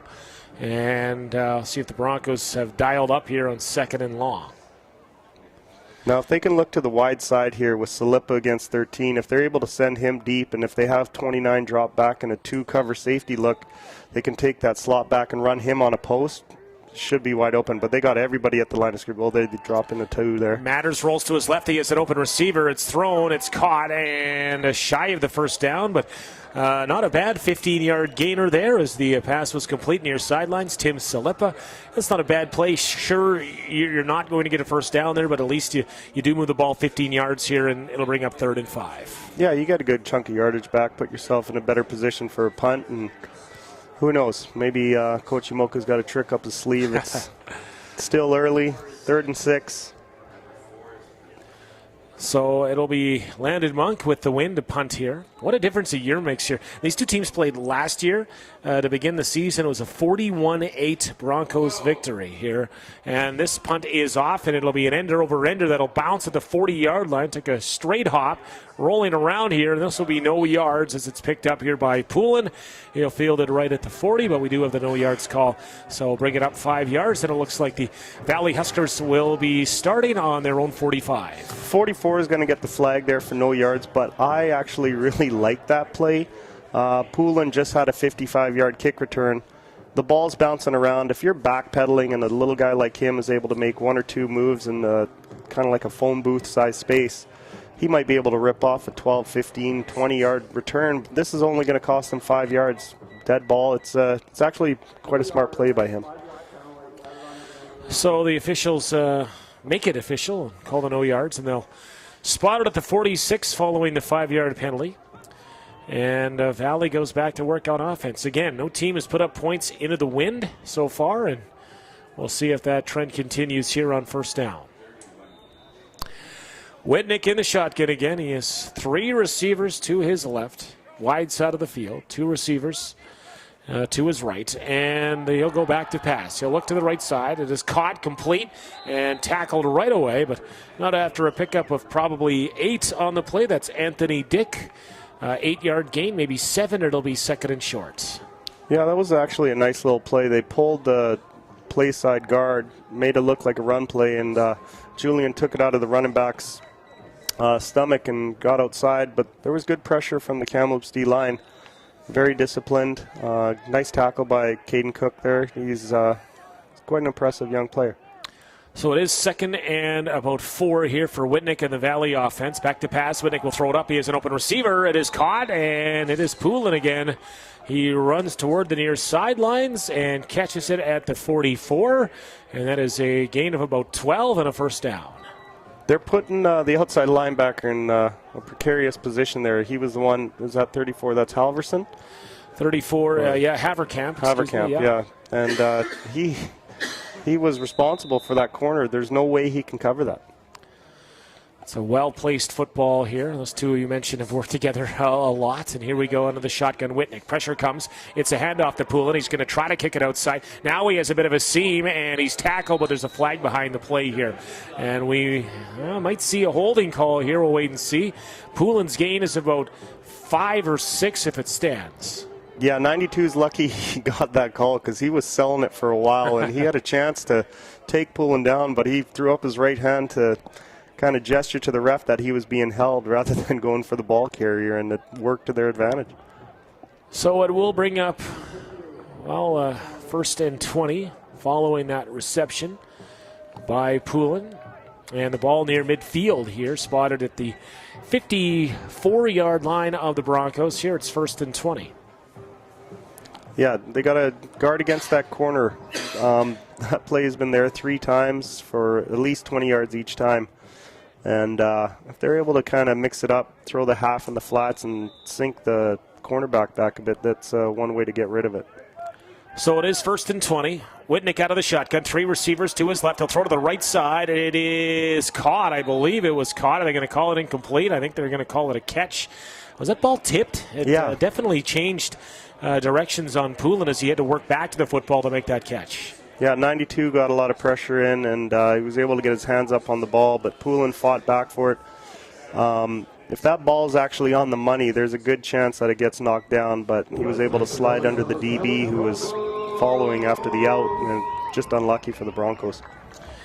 So it's a gain of about 7 here, so 2nd and 13 on the catch by Poulin. And again, you mentioned Cade Manuel South getting some pressure there, number 92 on the Broncos side. Shotgun here for quarterback Whitnick. He feels the pressure, just drops it off as Vicklin tries to find a bit of room. He is tackled, and it'll be about 10 yards shy of that first down. So Broncos being pressure, and then there was a second layer there to make sure Vicklin wasn't going too far. It'll bring up 3rd and 10. Yeah, great play by number 20. That was a well-designed play by Chilliwack. The whole D-line thought that they were in, set up the screen nicely. If 20 doesn't make that play, it's gone for about 30 yards. And that is Hamza Najmuddin, who we haven't had a chance to talk too much about on our broadcast. So to the friends and family tuned into our webcast for Remax Kamloops, Hamza Najmuddin there making the play. And it'll set up a punting situation into the breeze here for the Valley Huskers. Punter, let's see, I think that's Spencer Breslin, yeah. And he will punt it eventually into the wind. It's going to hang up. And it's fielded there at the 15-yard line. Looking for a bit of room. It's Gabe Seklovsky. He'll fight forward, cross the 20-yard line. All sorts of bumping and pushing behind the play. But the Broncos go back on offense here. They will start just outside their own 20-yard line. Well, I don't know when it's time to make a no yards call, because that was a lot closer than the one the Broncos got called for, and he caught it in the air. That could have been a 15-yard swing. Yeah, for sure it could have been. And, maybe after that no yards call, the officials all got together and said, hey, keep that flag in your pocket, and now he doesn't want to call it at all here in that situation. So the Broncos go back to work. They are trailing 31-7 here, 5.5 to play here in the second quarter. And the team that has had the breeze has put up the points. Back to pass matters. Has time. He'll throw to the near sidelines. It is caught there near first down yardage, complete to Tyus Duneveld. He'll be close to the first down, but a well-executed play there on first down. That's pretty much the same quarter that Valley runs. And if Valley is going to run the cover 2 defense, looks like Coach Neufeld has figured that out, and that's the way to attack it, because the safety can't get over there, and the corner's got to stay low with the wideout. The wideout brought him inside and just opened up that throwing lane. So if they're able to get that figured out, things are looking up. All right, now Pockernick on the carry, trying to cut it outside, fighting forward, trying to get first down yardage. He is close. He might be about a football short. We'll wait and see from the signal from the officials. And it'll be very close. Yeah, they'll give him the first down, so Pockernick able to extend out and dive and do enough here to move the chains. Yeah, risky play bouncing it outside, but he had a lot of fight in him. He was able to dive for the first down. 1st and 10. Ryland Matters here will operate out of the shotgun. He's in the long sleeves here tonight. The only Bronco on offense here, I believe, in the long sleeves. Now he's going to be flushed out. He's going to try to take off himself. He fumbles the ball out of bounds, though, but not before he got 7 yards. And Matters sure took off there and was able to get near the sidelines. Defending, getting his hand in there was James Moore. He does knock the ball loose, but it was right at the boundary. Yeah. An actually really athletic play by Ryland, but that's the 3rd time the ball has come out. Yeah. He's got to be a little bit more careful. I understand he's trying to make plays, and he did a good job getting downfield, but you got to tuck it away at some point. Once you cross the line of scrimmage, there's no threat of throwing, so just tuck it. All right, 2nd and about 4. The give out, Pockernick, that is fumbled, and back goes the quarterback. Matters to jump on it, and it's going to be a big loss, but at least the Broncos still have the opportunity to punt the football away. 3rd down after a loss of about 9 on the play, the exchange to Pockernick. Yeah, it looks like that was also the point where Ryland can take it out. That's just a simple zone read option, and I'm not too sure if Pockernick just tried grabbing it, because there was a lot of pressure up the middle, and if Ryland pulls it like he's supposed to, which is what I think he probably did, but Pockernick was just holding on to it a little too hard, then that handoff becomes messed up, and that's the end result. Punting situation for Landon Monk. It's a good one away. It'll bounce at the 40. It'll come near the near sidelines, and it looked like maybe another potential no yards, and they do call no yards. And a good tackle made on Remus Teshivo, as Cole Avery, I believe, was the one down there first, looking for a number down there. But, it was Cole Avery that tracked him down, number 22. And no yards call will march this up 5 yards from where he was first handled, because that would have been a loss of about 8 yards on the punt return. I'd like to see this be a blocking in the back, because the referee, who was 4 yards away from the ball, didn't call no yards, but the one across the field did. So yeah, it's one of those things where it looked like no yards from here, but sometimes you want to trust the official that's on the scene to make that call. So no harm here really done, 5-yard penalty, and the Valley Huskers will scrimmage with a 31-7 lead. It's John Keane and Mike Feisthuber here, and we are late in the first half. Brought to you by Remax Kamloops. Back to pass and looking for real estate downfield. Jump ball in and out of the hands of Jacob Penner. Haven't called Penner's name as he went up to get that ball. Nice tight ball into the wind there from Whitnick, but it's second down. Yeah, good coverage too by the DB, but if I think Julian right now has got some stars in his eyes, because he had the number 21 releasing on a delay, and there was no linebackers over the middle, and if he puts that off to him, he might be in the end zone right now. Shiovo, you're referring to, running back here into the game as we approach the 3-minute warning here late in the first half. And it was 31 points by the Huskers in the first quarter. The Broncos have responded with 7 here in the second quarter. It is 2nd and 10. Ball on the 39-yard line. Back to pass. Shotgun Whitnick. He'll throw to his left side and has a man, and it's caught in stride. It's Poulin. Poulin at the 30, the 20, caught up to and steps out of bounds near the 18 as, Michael Berg was able to at least force him out of bounds. But, boy, what a ball, what a touch, and what a connection there to Poulin down that left sideline. That's a very pretty ball, and that's the thing with Julian. He has outstanding arm talent. Sometimes, we have a penalty? Well, they're marching it back here, and I believe, the play will not stand here. I didn't see any laundry on the field at the time, but we're looking at the officials here now to see what the call was. Could be there's a flag down on the sidelines in front of the bench of the Valley Huskers. So, was it a sideline penalty here, perhaps, like a team penalty? Yeah, maybe a warning. Maybe they were too far down, weren't in the box, or the coach has stepped out on the field. I think that is the call. So it happens after the play. So they do, the reception does stand, but I believe it was a 10-yard penalty here that will put the ball at the 25-yard line here, the Broncos. All right, we're under 3 minutes here in the second half. It'd be nice to get a stop here and maybe at least a drive, have some momentum going into halftime. Well, now what are they doing here?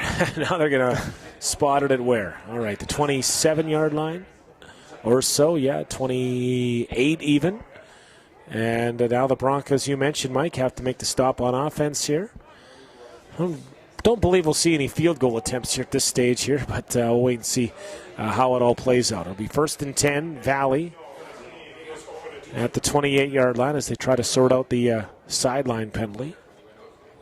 And it's awful tough, especially if a ball's thrown down that sidelines, for the guys not to get excited and kind of creep up on that white line here. We see it all the time, and I'm actually surprised it was called. Yeah, and usually you have one or two coaches running down with them, trying to celebrate with them in the end zone. But I know this rule has been in effect for the last 6 or 7 years. They've been monitoring it a lot more closely.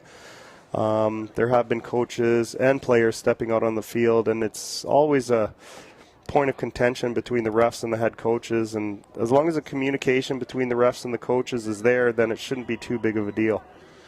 So after all of that, it is first down from the 27-yard line. Handoff this time. Vicklin trying to kick it outside. He's wrapped up, now fights forward. He will cross the 25, maybe to the 24, and it will be second down after a short game. Yeah, the flow by the linebackers, they're coming pretty hard, but you would expect Chilliwack to be running the ball right now, especially on first down. They want to probably get out of this half. They'd be happy with it at 31-7. 38-7 would be great too, but I don't think they're in any urgency to put one in the end zone. especially on first down.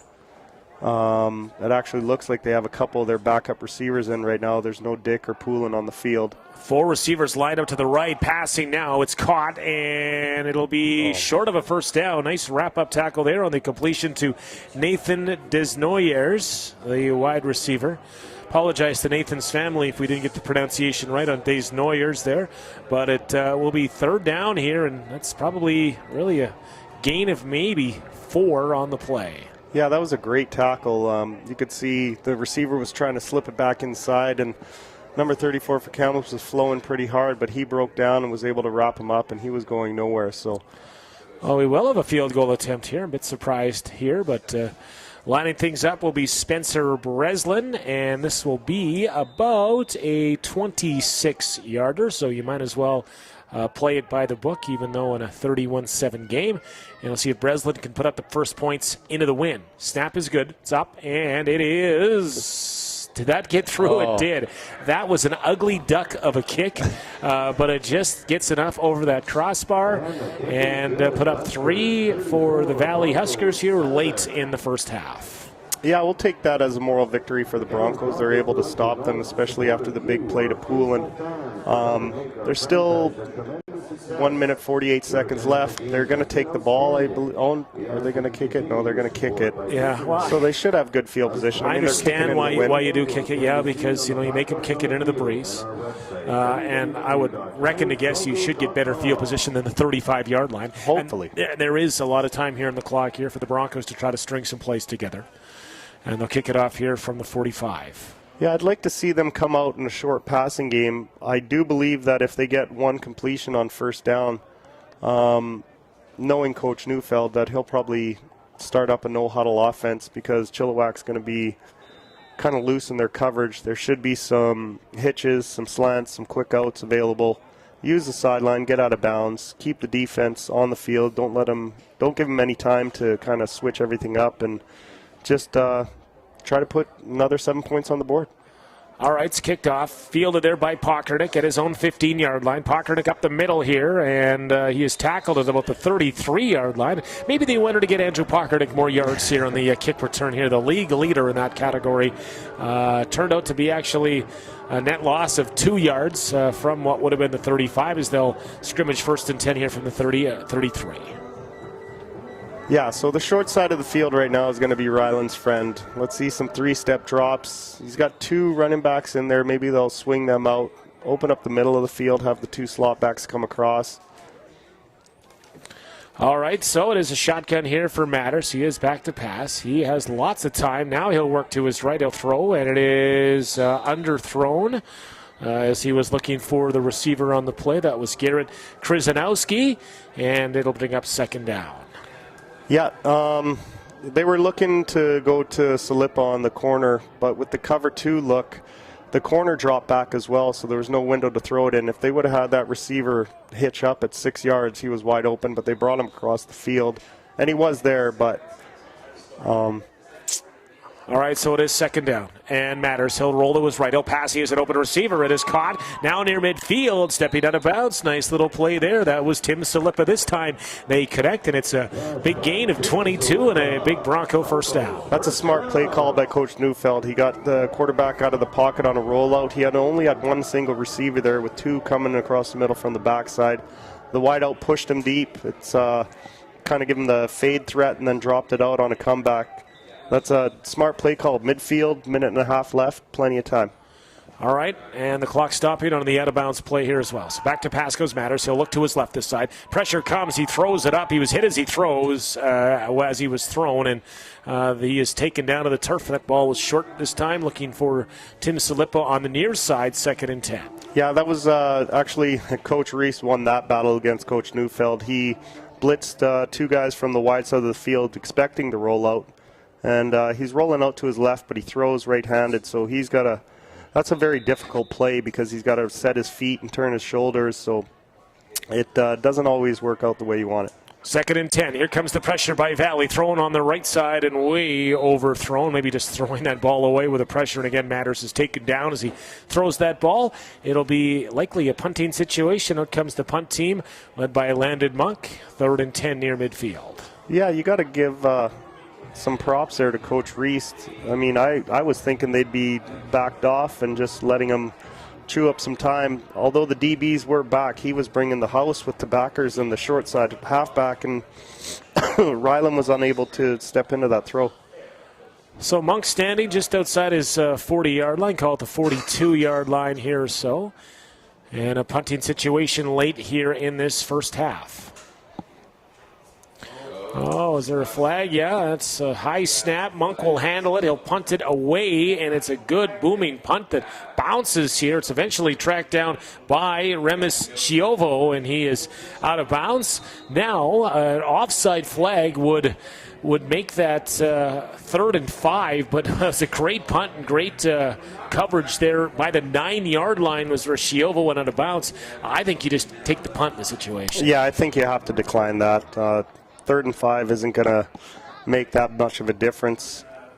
So you have them pinned. In all reality, there's 1:07 left. I think the Broncos both have have both their timeouts left.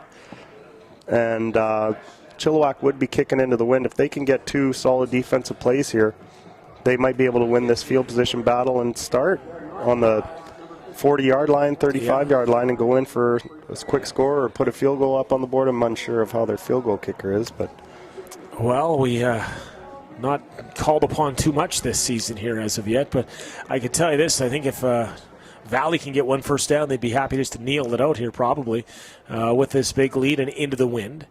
They will start from their 9-yard line. It is Whitnick in the shotgun. He has 2 backs beside him. Now they split out. And Whitnick looks near the sidelines, and he overthrows Poulin this time. And that'll bring up 2nd down here. So Huskers not keeping it safe, trying to keep that clock rolling.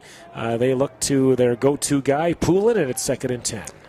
Yeah, I think some adjustments the Broncos can make at halftime is find out where 85 and number 2 line up, Dick and Poulin, and then send some pressure from that side so you have kind of like a obstacle for Julian to get in the way, because the other 3 receivers are basically an afterthought right now in this offense. Sure. Saw Penner called upon once, but that is it. It looked like an early movement here, and they will throw the flag here on the procedure. So the Huskers here will dig a bit of a deeper hole, and they may be in safety-type territory here if they can't move the ball in what's going to be 2nd and 15. Yeah, I think you're right. That's a good call.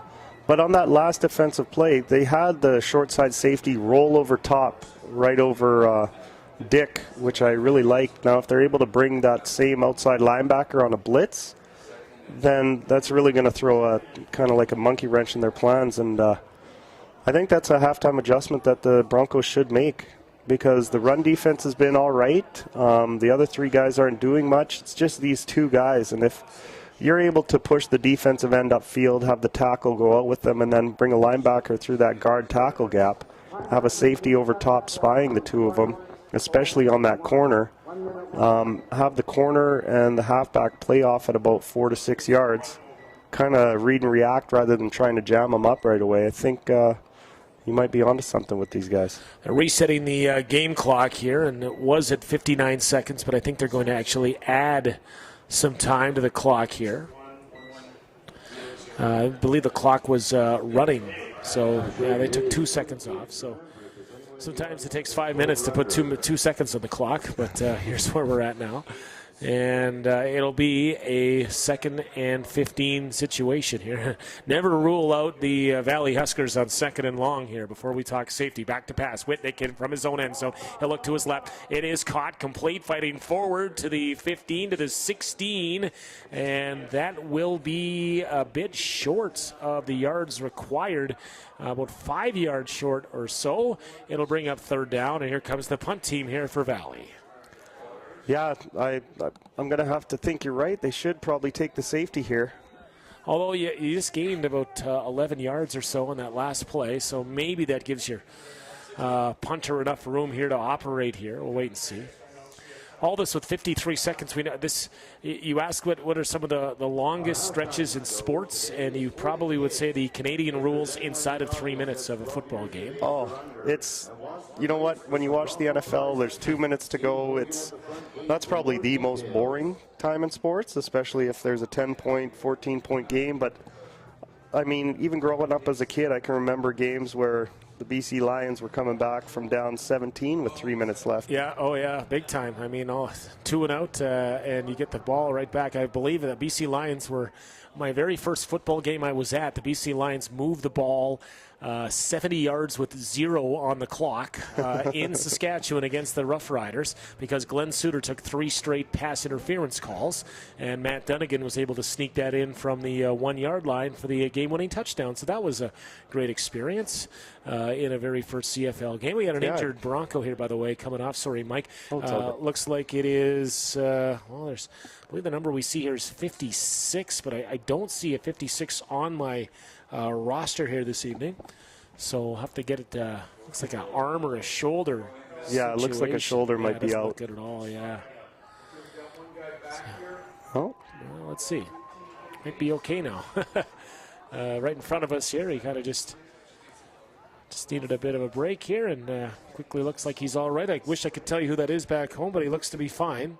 Wearing 56, but not on the game roster here. All right, so we do see a punt here from the Valley Huskers. There's your answer to the question. And it sails out of bounds near the 35, call it the 33. And, hey, you know what? You have 46 seconds here to work if you're the Broncos. I don't know why you just don't surrender the safety there and really, get yourself out of a predicament like this. Yeah, but I guess... besides the one drive the Broncos have had, I think Coach Reese is happy with his defense, and he's going to put him up to the task, put him up to the challenge. We got a quarterback change here, actually. Yeah, looks like it is Reed Vankanen now in the game here. He'll roll to his left. He'll throw the ball up. Has a wide open receiver. It is Salipa. It is caught. He gets out of bounds. Executed well. What a beautiful throw. Down to the 16-yard line. And wide open was Salipa here in the near sidelines. Yeah, and here comes the no-huddle offense. Good, good, good. But that was a great throw, rolling to his left, right-handed quarterback. Beautiful job. Reed Vankanen now in the game. And that was a big gainer there on first down. 1st and 10. Vankanen back to pass. Good protection here. He'll look to his right. Has some room if he wants to take off. He won't take off. He'll throw back across the green, and it's intercepted. And that is going to be picked off on the play. And it's a big interception by Daniel Mills. And you know what? There was probably 3 options there for Vankanen. That was probably the worst of the 3 options as he throws back against the grain, and it's intercepted. Yeah. That's just a mistake you can't make, especially when you're down this close. You know you need a touchdown. The play didn't work out. He could have ran it and, set up a 2nd and short, but he's trying to make the play happen. I understand where he's coming from, but I guarantee you he's been taught from age 7 or 8 not to throw rolling to your right back across the left. And, that's like, what do they call it? The cardinal sin of being a quarterback. Well, I thought he had a lot of room to take off in front of him there as well. So, yeah, I agree. All right, so it is taking over on their own 3-yard line here, so they're going to try to punch it forward here. The Valley Huskers with 31 seconds left to go in this first half. Quarterback back to pass. Whitnick will look on the left side over the middle. It's in and out of the hands of Poole, and a rare drop as Whitnick had time to deliver that football here, and the run game has been abandoned by both teams here late in this half, and that clock now down to 26 seconds. Yeah, it's very easy to become enamored with your quarterback's arm and get rid of the run game. But, I mean, like you said, 26 seconds left, 2 runs, and the half's over. So perhaps not feeling they could advance the ball there that deep, and maybe the threat of a safety given up on the running game here. But here is Whitnick. He has Vicklin into his right side in the backfield. Back to pass. Looking Whitnick. He is intercepted this time again. And now the Broncos go tit for tat. Picked off by Justin Haverkamp. And I've never seen this many possession changes inside of a minute, but that's our 4th. And the Broncos will go to work here. They're in great shape. They'll spot it at the 13-yard line, Mike, and they're in business here with 18 seconds on the clock. Yeah, that makes absolutely no sense to me to throw that ball. Yeah, I get it. You have a strong arm. You think you can squeeze it in. Haverkamp made a great play because they brought the man over, the inside receiver, on a blitz, and he was able to get his drop and then come back inside towards the middle of the field. So great play by him. But questionable decision by the Chilliwack or Valley Huskers quarterback. All right, well, Vankanen and the Broncos offense gets it right back here from the 13-yard line. Vankanen back to pass. He'll look into the end zone. Back corner has a man, and it is incomplete. Right back to that back boundary line. Going forward there, and a little bit, I'm not sure even if that pass would have been caught had it been in bounds. Looked like it was Dunevel, the target there, deep in the end zone. Yeah, I don't know why the Broncos are abandoning the short side of the field. It's the shorter throw, it's the easier throw. And, you know, understand there's 13 seconds left, but you got to get a completion here to get them down a little bit closer to the goal line. That was Ian Finstead, by the way. Apologies, deep in the end zone there, trying to bring that one in. Van Cadet now will roll to his right, has a man in the end zone, and he'll take off, fighting forward. He's tackled, and he will get half the distance required. 5 seconds left to go here, so time for one more play. It could be a field goal opportunity here. It would be a tough little chip shot there from that right hash, but it is now second and... call it second and about 5. What do you do here, Coach? Yeah, I was just thinking this is a tough call because if you have faith in your kicker, it's like you said, it's a chip shot, and you get points and the half. You go in, you're down 34-10. Looks like they are going to kick. Good decision. Well, I was thinking maybe the Philly special could have came out here in this situation, but yeah, the Broncos will take the points here instead, or attempt to take the points and make it at least a 24-point game heading into the half. And it would be, I guess, a small victory, the fact that they would outscore the Huskers here in the second quarter if they can knock this field goal through. Yeah, and like you said, a small victory. It's something to build on, right? I mean, the defense just made a big play. Actually, the last 2 drives, Chilliwack hasn't done much. So there is some positives going into halftime. And hopefully the coaches can make the adjustments. Monk is up, and Monk is, let's see here, no signal. And it is good. Let's see, a single point. So he missed it. So Monk missed the field goal from what would have been a 17-yarder.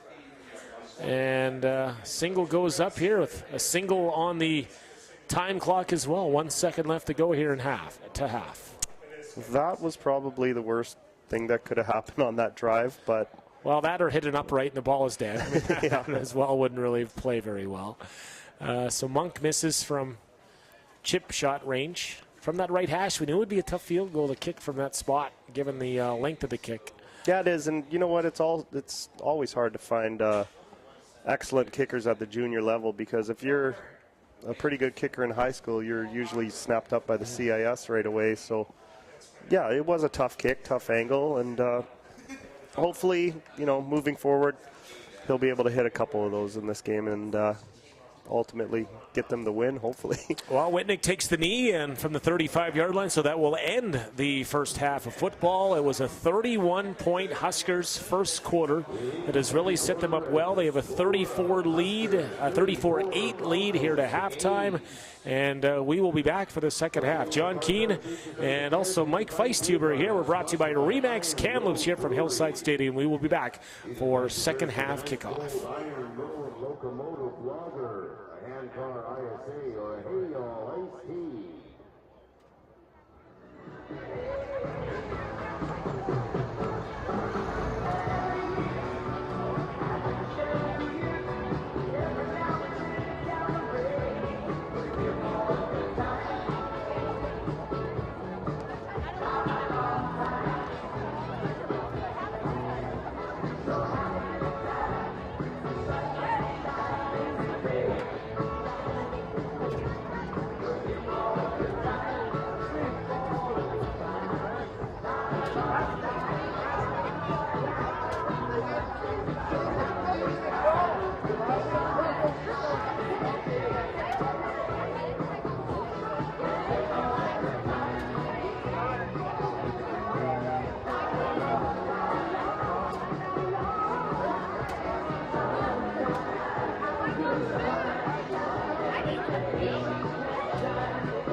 Roberta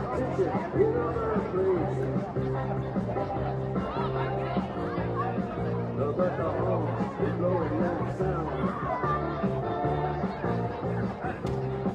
Way on down south. Way on down south.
Let's welcome back your Kamloops Broncos. It's almost 50-50 ticket sales time, so make sure you find your 50-50 seller. We'll be announcing the draw in the middle of the third quarter. Today's game day sponsor is Anton Sports Corporation.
Welcome back, everybody, to Hillside Stadium. John Keane along with Mike Feist here as we get set here for the second half of football. Your score through the first half, 34-8, favoring the Valley Huskers, and the Broncos have their work cut out for them, but they've had a chance to maybe make some adjustments at halftime and try to take some of that passing game away here. What do you expect out of the home team here in the second half, Mike? Well, I'm hoping to see a little bit of a change on the defensive end. Not too much. I mean, Coach Wiseman's been calling a pretty good game, but if he can just get that safety to cheat over a bit, you're only really concerned about Dick and Poulin. Get some pressure in Julian's face, and in terms of the Broncos' offense, I know it's never a good idea to abandon the run too early, but if they're able to mix in the short passing game, that can kind of offset the pressure that's been coming at the Broncos quarterbacks. I think they're going to go with the young kid Vankanet.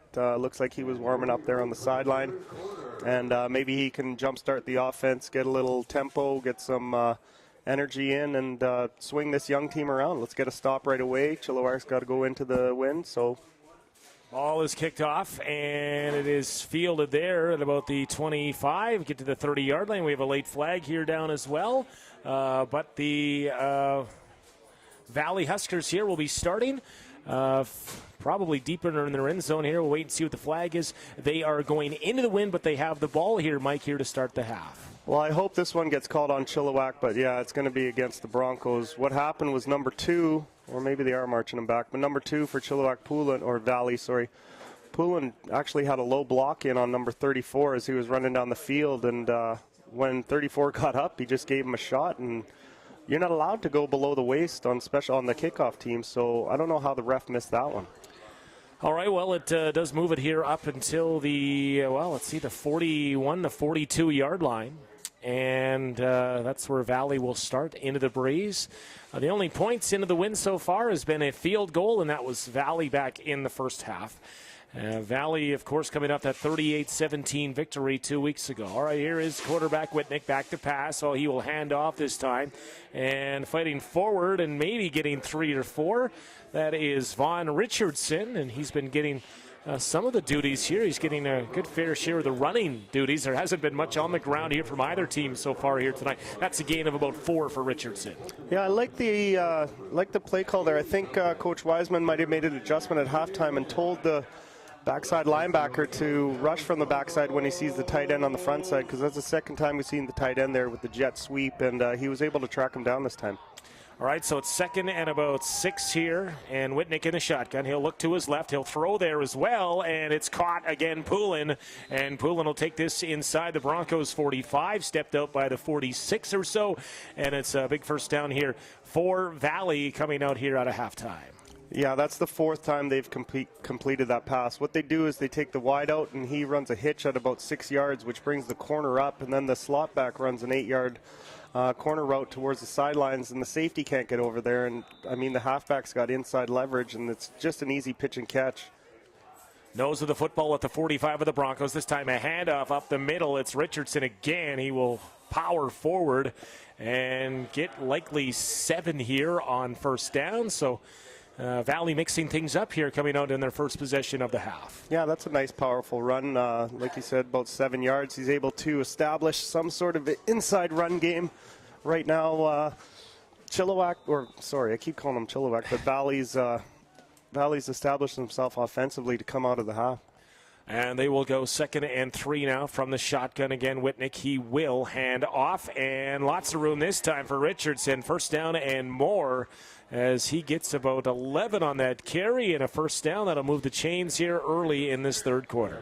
Yeah, that time Coach Wiseman guessed right. He sent the 2 inside linebackers right through the guard center gap, and they were just unable to squeeze the running back. They had him for a loss of 2 yards, but they came in a little too high, and he was able to squeak through. And once those 2 backers come up, once he gets to the second level, it's just a safety there, and the safety was able to make a good play to prevent the touchdown. We have an injured Bronco who is down now at the 25-yard line here. He's now being looked at, and I was about to say this game hasn't really had a lot of this, but that stops here with the injured Bronco. Tough to see who that is right now, but it was a big collision there at the end of that play, and I'm not sure if player was involved in that, but we can tell you now it's Justin Haverkamp who's a big part of this defense. He gets up and is going to run off under his own strings here, so that's a good sign here for Haverkamp and the Broncos. Yeah, he was getting his hamstring stretched, so he just had a quick cramp. I mean, he's been on the field quite a bit. Obviously, the defense has been out there, and I believe a player of his talent should be on all special teams, so he might just be a little dehydrated. It's a cool night now. It's, of course, into September here, and the wind is blowing, so it's not an overly humid or weather factor here this evening. Here's Richardson again in a handoff going on the left side here, and there's a pile up here after a gain of about 7 or 8. It'll bring up second and short here for Valley here in this third quarter with the 34-8 lead. Yeah, and the problem with being down 34-8 in the third quarter is that the defense, as you can see on the last 2 runs by the running back, he got 8 yards, and that's after contact. I think the defense is reaching for the ball, trying to get a turnover, when all you really need is a stop and get your offense back on the field. Shotgun for Matters. He will hand off again up the middle. It's Richardson going forward. He's at the 7, and he's tackled. Another big first down. Richardson's really carrying the mail for Valley here to start this second half. Yeah, Valley's lucky with the 2 running backs they have in Richardson and Vicklin. Richardson's more of a power back, Vicklin's more of a shifty back, but they complement each other really well, and it's nice to see them taking advantage of them on this drive, at least, maybe keeping the passing game out of it if you're a Bronco fan. It is now first and goal from the 6-yard line. Shotgun, the give. Again, it's Richardson up the middle and touchdown here. So Valley has maybe done their own adjustment and maybe expecting the Broncos to try and take away the pass. They come out running on that first possession. First touchdown into the wind, and Valley has extended their lead now. It's 40-8. Yeah, surprisingly, actually one of the biggest strengths for Valley so far this season has been their O-line. When they played and beat the Okanagan Sun for the first time in history, they were able to keep Julian off the ground, and today they're just establishing the line of scrimmage and pushing the D-lineman back. So the extra point here to make it a 41-8 ball game here for Breslin, who's been solid here so far, including a field goal in tonight's game, and he has this up and through. So first major of the game into the breeze here at Hillside Stadium, and if you've had a chance to see some flags blowing, I know we see one right at center, the Bronco flag right behind their bench. It is still a strong breeze here that is at the back of the Broncos here. So Valley will have that wind coming home in the fourth quarter, but that touchdown is not what the Broncos wanted to see coming out of the half, trying to build momentum here to try to make this a close game. No, not at all, and I don't expect Chillo or Valley to let up anytime soon because they are a relatively new winning program, as you might say. So they're going to want to make sure they have established a very good lead. They don't want anything to fall away. I expect them actually to do a moonshot kick here with the wind being this strong. So hopefully Kamloops is ready for that. You're usually right, so let's see what they do. They line it out there, and it's going to be fielded at about the 17 by Pockernick. Pockernick cuts it up the middle, and the league's leading kick returner will get that across the 30 to the 32, padding his stats, and the Broncos will go to work here on offense, and we'll see who's at quarterback here. We saw Ryland Matters start, but we saw Reed Van Kennett come into the game, and it is Van Kennett here to start this second half.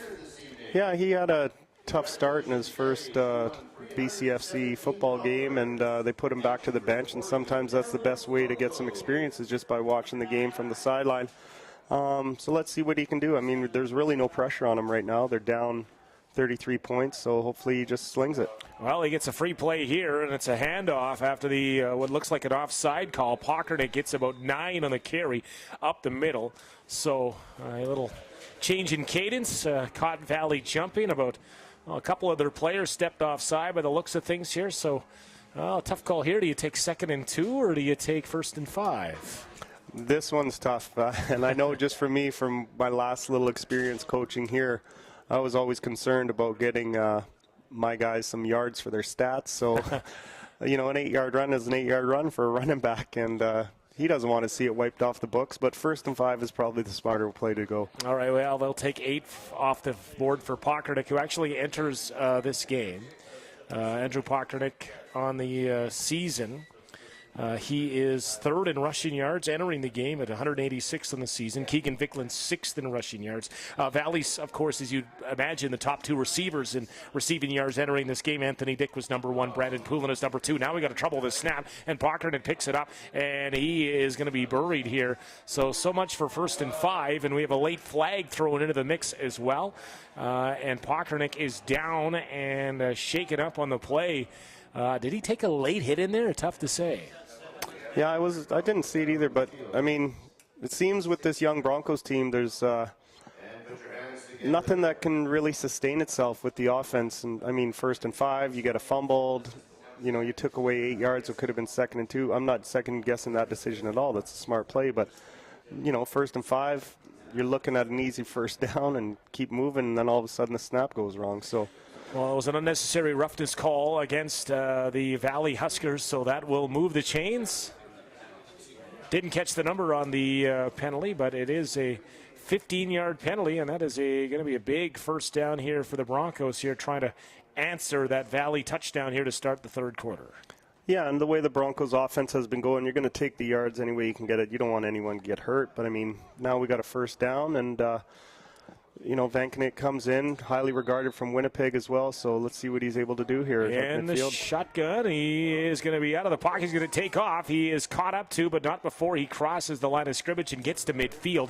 Give Van Knecht a gain of about 3. Looked like he had a lot of room there to run, but Valley was able to close the gap, and I think at the tackle there was Dawson Davis that was helping bring Van Knecht down. Yeah, you're right. I mean, he just got caught at the last second, or else you know, he was going for a good little 10, 15-yard gain. All right, so it is 2nd and about 6 from midfield. Van Knecht to pass, has a man, and did he hold on to it there? The receiver, he did. Great catch, a great job to hold on there. And trying to get a number on that receiver. It's getting dark here at Hillside Stadium with the lights.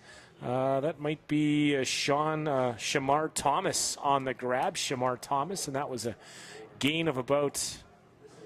gain of about 5. It sets up 3rd down and 2 here. So what do you do?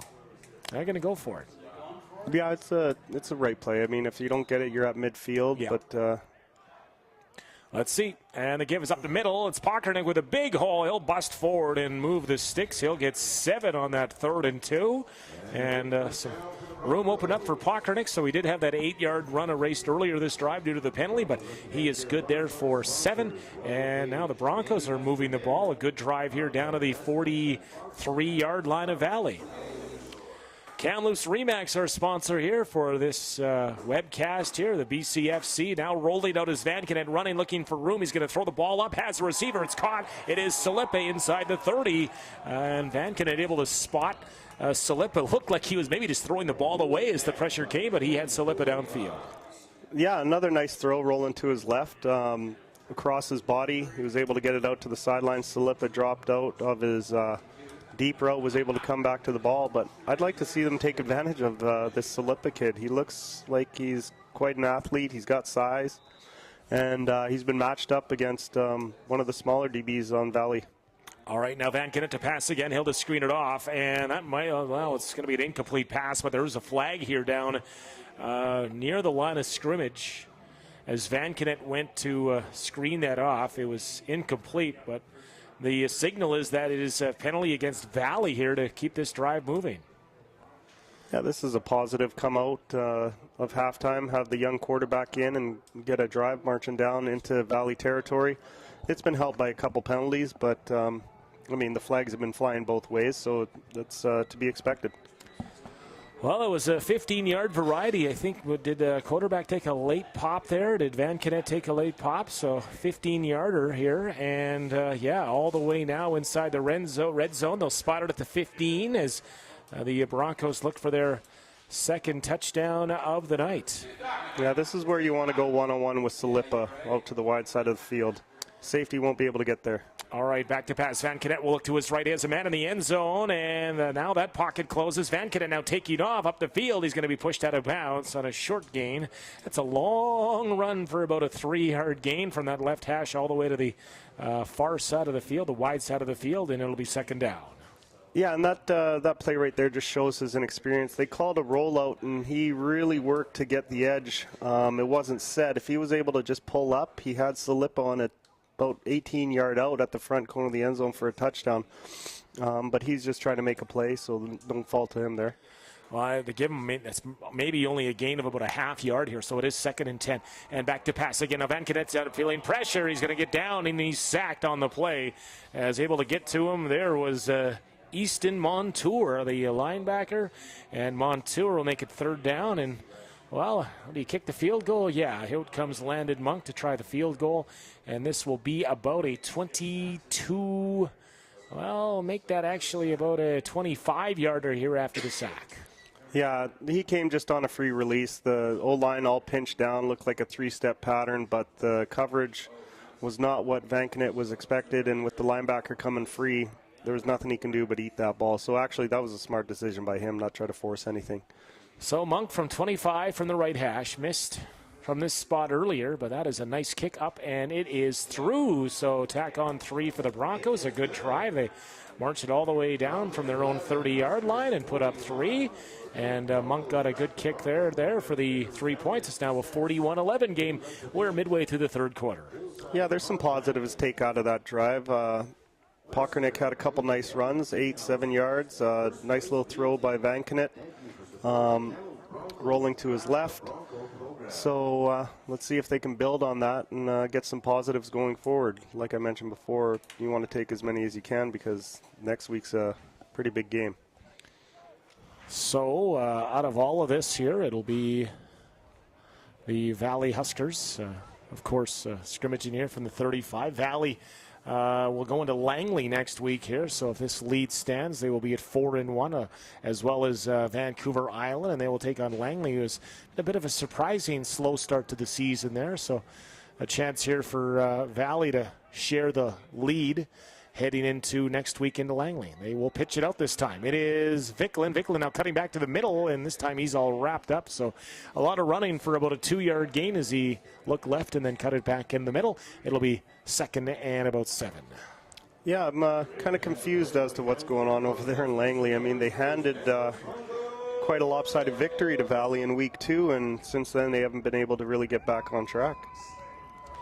So it is 2nd and about 8 here. And again, quarterback Julian Whitnick is back there to pass again. He will look to his right, has the receiver. It's intercepted. This one's coming back the other way here at the 45 and tackled on the interception there by Caden Cook. And Caden Cook, you talked about him there in the first half, and he has a big interception. He was waiting for that Julian Whitnick ball here to come to him, and he intercepts it. Yeah, and that was actually one of the knocks on Julian coming into juniors, that he was his ability to read the defense wasn't as strong as it should be, or wasn't as strong as his arm actually is. But another nice play by number 10. I like this kid. I've seen him play in high school. I didn't see him play at all last year, but just hustle, heart, effort, and nice play, and the Broncos are back with the ball in Valley territory. Caden Cook with a big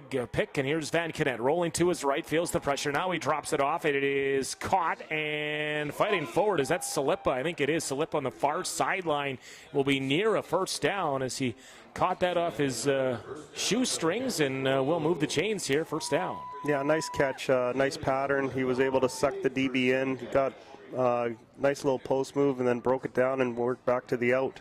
Broncos going no huddle here, down by 36 minutes to go in this 3rd quarter.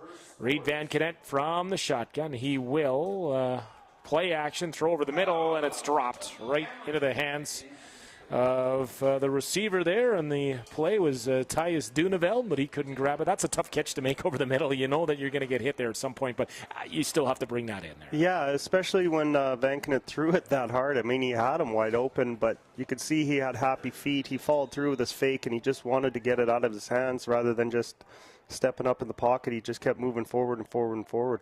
2nd and 10, Van Gennett shotgun. He will look to his left now. Pressure comes. He's going to flush him out of the pocket. He'll roll to his left. He's going to try to throw on the run. He'll throw, and it's incomplete. It's intercepted this time the other way, and Valley has room to run here. It is Trayvon Walsh. Walsh cutting back, tackled eventually at the 45-yard line, and it's the quarterback Van Gennett that had to come and make the tackle. His 2nd interception of the game, and Valley will flip the field here and take over on the Broncos 45. Yeah, again, he just tried forcing a ball in there. He had a guy a lot shorter, but he locked onto his wide-out receiver and rolling to his left. Again, as a right-handed quarterback, it's really tough to make that throw under pressure. That just shows some of the inexperience at the high school level. You could probably get away with it, but not here where the athletes are bigger and faster. So after the pick on the play by Trayvon Walsh, it is 1st and 10 from the Broncos 45. Here comes a bit of pressure, and it's handed off to Vicklin. Vicklin fights forward. He'll get 3 yards or so on the first down play and call it 2nd here and 7. Yeah, that's a nice little stand. I mean, 2nd and 7, that's quite a big chunk. So good job by the D-line and the linebackers. Looks like we have an injured Valley Husker player, and taking a knee there was Remish Shiovo, and he looks to be okay, but he'll come off the field here now for a play or two, and it brings up 2nd down. Ball at the 43-yard line. It is a 41-11 game. We have 5 minutes to go here in this 3rd quarter at Hillside Stadium, as the Broncos here, only their 2nd home game after the 1 postponement cancellation against West Shore due to the smoke. And then, of course, these 2 teams flipped home dates here to accommodate the smoke 2 weeks ago. Right now, it's the Huskers offense that is showing some smoke, and they will go 2nd and 7. Back to pass, room and time. Here's the throw over the middle, wide open. It's caught at the 5 to the 2, and is he in? It is. It is no. It ruled down at the 1-yard line on the reception there by Jacob Penner. Penner's 2nd catch of the game, and boy, he sure looked like he had the 6 there, but they rule him down at the 1. Yeah, that's too bad, but, I mean, you got to work to get in. He kind of took it a little easy at the end, but what a throw by Whitnick. I mean, that thing was on a line. That was about a 35-yard dart. Like I said before, his arm talent is phenomenal. And that was into the wind again. Yeah. You wouldn't notice. You wouldn't know it at all, right? Tight spiral. He just whistles it.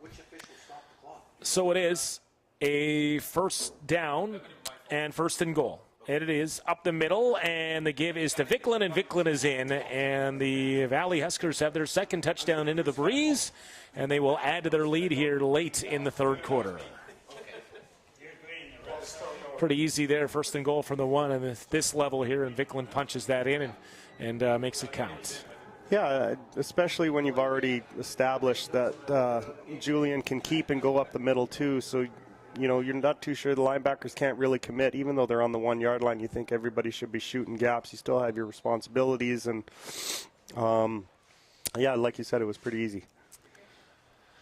So, again, looks like Breslin here for the extra point to extend the lead here. And we are officially now maybe in garbage time of this game as Breslin kicks it through and adds to that lead. Make it 48-11 here, 4:35 to go in this 3rd quarter. Is this where we see quarterback Whitnick come out of the game here at some point? Or at what point do you keep him in here now with what is a 37-point lead? Yeah, I think it's time to start rolling in the backups all across the board, except maybe the O-line. Keep those big guys in there. You know, you don't want to get the backup quarterback hurt. But looking at the Kamloops Broncos bench, doesn't look like there's a lot of life left. I'm not trying to harp on them. I'm just hoping that they realize there's still 20 minutes left in the game, and you know, a lot of these kids are playing for game film, right? They want to carry on to the next level, and a lot of that will transfer over. So the kickoff from Breslin here after the touchdown from Vicklin. It'll hop at near the 25-yard line. Got away from Pockernick, but now Pockernick will field it. Makes one man miss. Now a 2nd. Now busted outside here. Pockernick now trying to turn the corner. He's at the 35, trying to get to the 40, and he's tackled up at the 38-yard line or so. So a decent return for Pockernick after initially mishandling it. And the Bronco offense here will go to work. It will be Reed Van Kennett here one more time. I guess he's adding to his league in total. Yes, yeah. He is quite a talented little runner. His cuts he makes pretty much at full speed. I don't know how straightaway fast he is, but his quickness is something to see. Well, we'll see if he gets a couple of carries here as a whistle in play from the 38-yard line, 1st and 10. It is Van Kennett. He will be passing again. He's got room, and now couldn't find an open receiver. Now he throws, and it's caught complete on the gain of about 10 yards. And on that reception, it was Ian Finstad. But what do we got? Should be a first down. Yeah, they should call it a first down. Or judging by the nose of the football, it is 1st and 10. You know what I just noticed on that last play? That Coach Neufeld actually has put in the RPO, the run-pass option that Philadelphia used to win the Super Bowl. Give up the middle this time here, and that's about 5 for Trent Price. Price hasn't been targeted that much here with the carries, but he'll get first down yardage there, maybe make it 4. Yeah, so now I know why Van Kennett's feet are a little bit quick after he fakes the handoff, is he's stepping up to throw. This is actually a really complicated offense for a kid out of high school to pick up right away. So I hope it's not over his head too much. He is going to now screen it ahead, but it is going to be incomplete. He was looking for Tyus Duneveld, but Duneveld almost came back for the football and then couldn't readjust to the throw for Van Kennett. That'll bring up 3rd down and about 5 here with the wind. And do you keep your offense in the field? That's what the Broncos here appear to be doing. Yeah, now's a good time to actually run this RPO again. They'll do it to the right side of the field. 3rd and 5, and Van Kennett will throw over the middle, but that was going to be a tough ball to throw in there. It's incomplete. He was looking again for Tyus Duneveld over the middle, so it's a turnover on downs, and the Valley Huskers will go back to work here on offense with a healthy lead. 3 minutes to go in this 3rd quarter. Yeah, that one, if they run the slant in on the wide side of the field, I think you have a better chance on the short side because that was man-on coverage and you have more room for the slot back to run. So what he does is he fakes the run and then he looks at the will linebacker, and if he comes up, he throws, and if he drops back, then he hands it off to the running back. So Valley takes over here on the Broncos set of midfield stripe. And we have a new quarterback here in the game as well. So here comes Spencer. Julian Whitnick is still in the game. My apologies here. And I think we had a timeout called here before the play. Procedure actually is the penalty, as looked like early movement there from Robert Moore. Hate to call out the O-lineman on the procedure call, but we're told it was 64, so that moves him back 5 yards. So still Julian Whitnick in the game here, and he's going to roll here late in the 3rd quarter. 1st and 15, ball now at the 40, or make that the 51-yard line. Whitnick will hand off here on 1st down. Vicklin into a pile. He'll get back near the original line of scrimmage, and it'll be 2nd and 11. Yeah, it's surprising actually to see Julian still in there. They should probably use these last couple minutes of the 3rd just to run the ball. If Valley really has playoff aspirations, they don't want anything bad to happen to their QB because a lot of their offense rests on his talented arm. So call it 2nd and 11. And Whitnick here is in a passing situation here. Does have Vicklin in behind to his left as they get organized here. But we have a whistle here trying to get organized. Timeout this time called by Valley. So they take a timeout here with 2:07 to go in the 3rd quarter. Perhaps just didn't have the right personnel, and I think for that play. If they stay in this set, they have the tight end on the right side, and Anthony Dick, the big wideout, is off the line of scrimmage. So he's going to get a running start at the DB, and they'll probably either hand it off to Vicklin coming across from left to right, or else they're going to give Dick a chance to make a play over top. So it is 2nd and 10 and change. And Whitnick from the shotgun here. Lots of options. 3 receivers line up to the wide side of the field. And he'll go back to pass. Time, he'll stretch it out, screened and caught, and now incomplete. Broken up neatly. Intended target was Keegan Vicklin, but boy, there was a lot of pressure coming there, and Cole Avery was on the scene. That'll bring up 3rd down in a punting situation. That was a great play. They tried to sneak the running back out into the flats after the fake.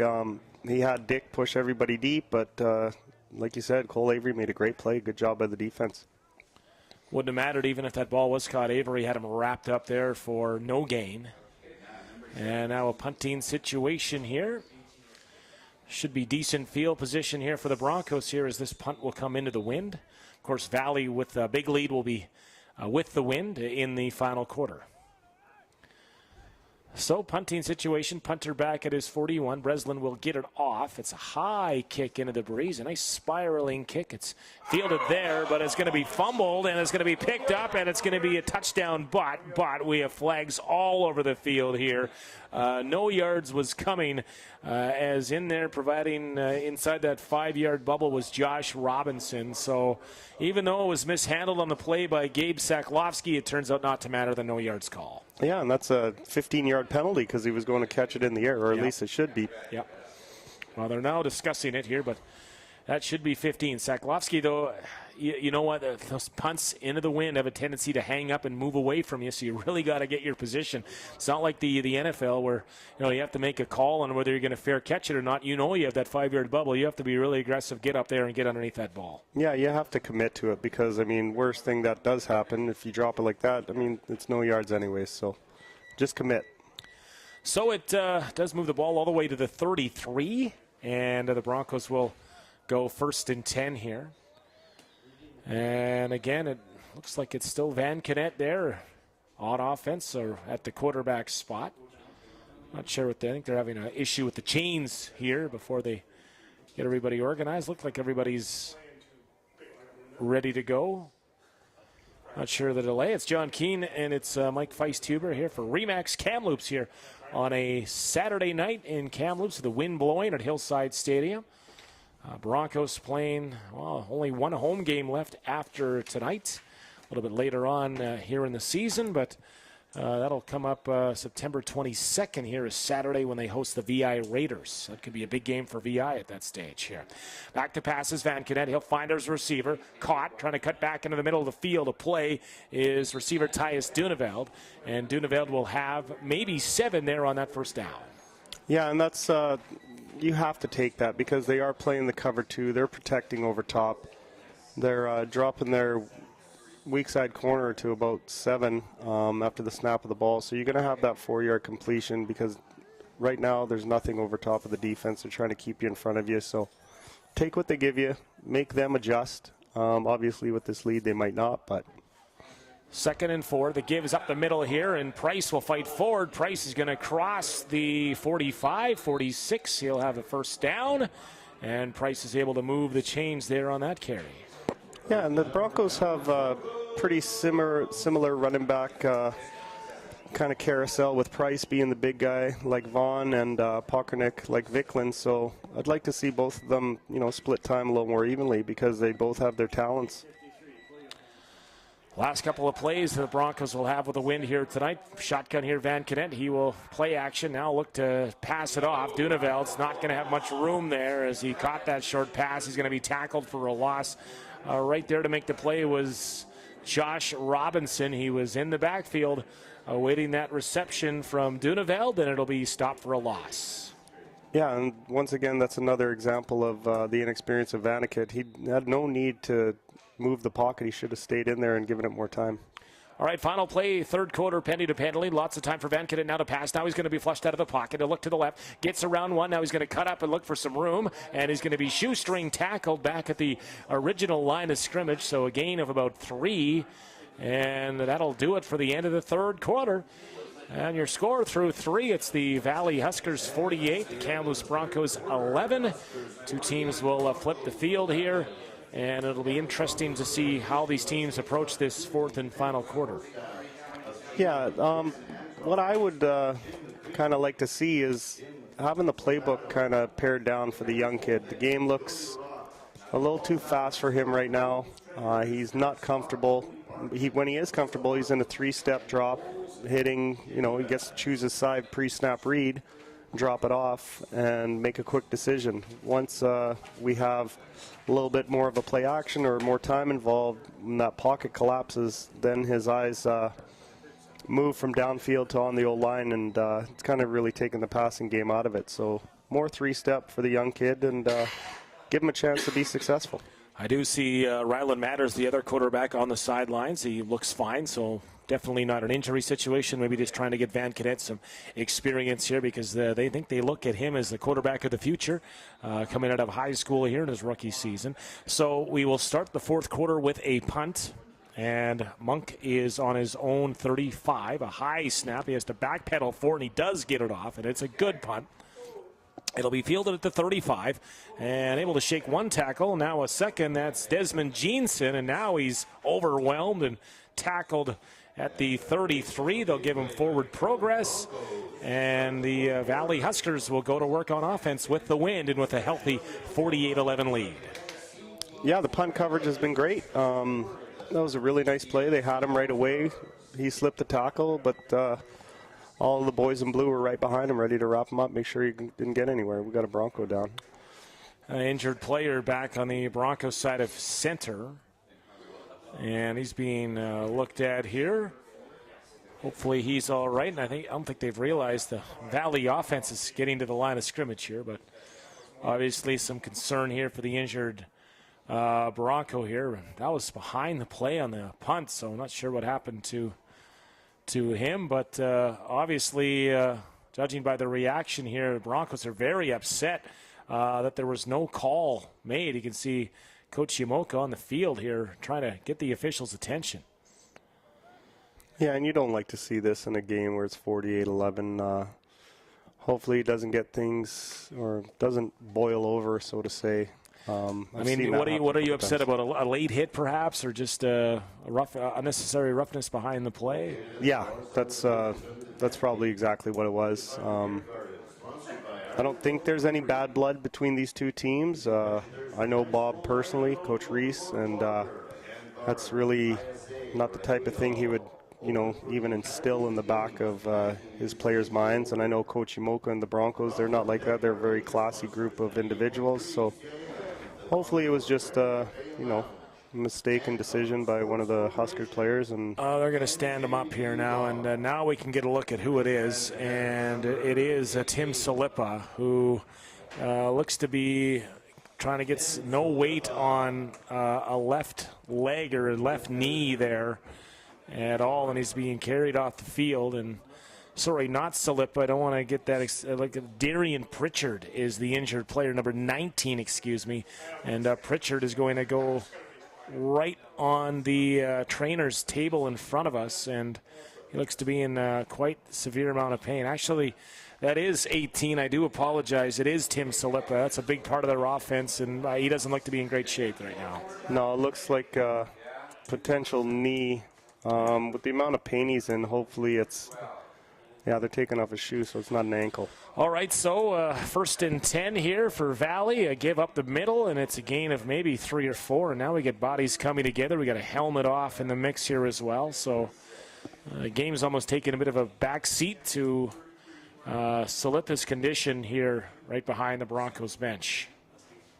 Yeah, I'm not. Do they still have the runtime rule? No, I believe that's been taken out That's here. gone? Yeah. So believe me, I was thinking that too earlier this season, but no, they want to make sure the players they get their plays in and they get the experience. So, all right, second and long, and we got a new quarterback now for Valley. That is incomplete on the pass attempt there, coming from Nick Nika, quarterback in Nick Nika. We got a flag here at the end of the play as Nika was in the area of where this flag has been thrown. Yeah, that's going to go against Chilliwack. Oh, my God. Valley. Little illegal hands to the face, and hopefully, like I said... Decline it, right? I mean, wouldn't you decline it here, bring up third down? I think they will do that. It would be 3rd and 9. Well, it's a 15-yarder, so I guess the Broncos will accept that 15-yard penalty. Perhaps it was after the play as well, so that does march him back. So it'll be second and 23 after the 15-yarder. Yeah, and it's good to see Nick get some playing time. I was actually down at the Valley Spring Camp helping with them, and what a good kid this guy is. Hard worker, stays focused, real joy to be around, so I hope he does all right. Okay, so it's Nika under center. Well, he's actually in the shotgun formation here. Lots of new numbers here.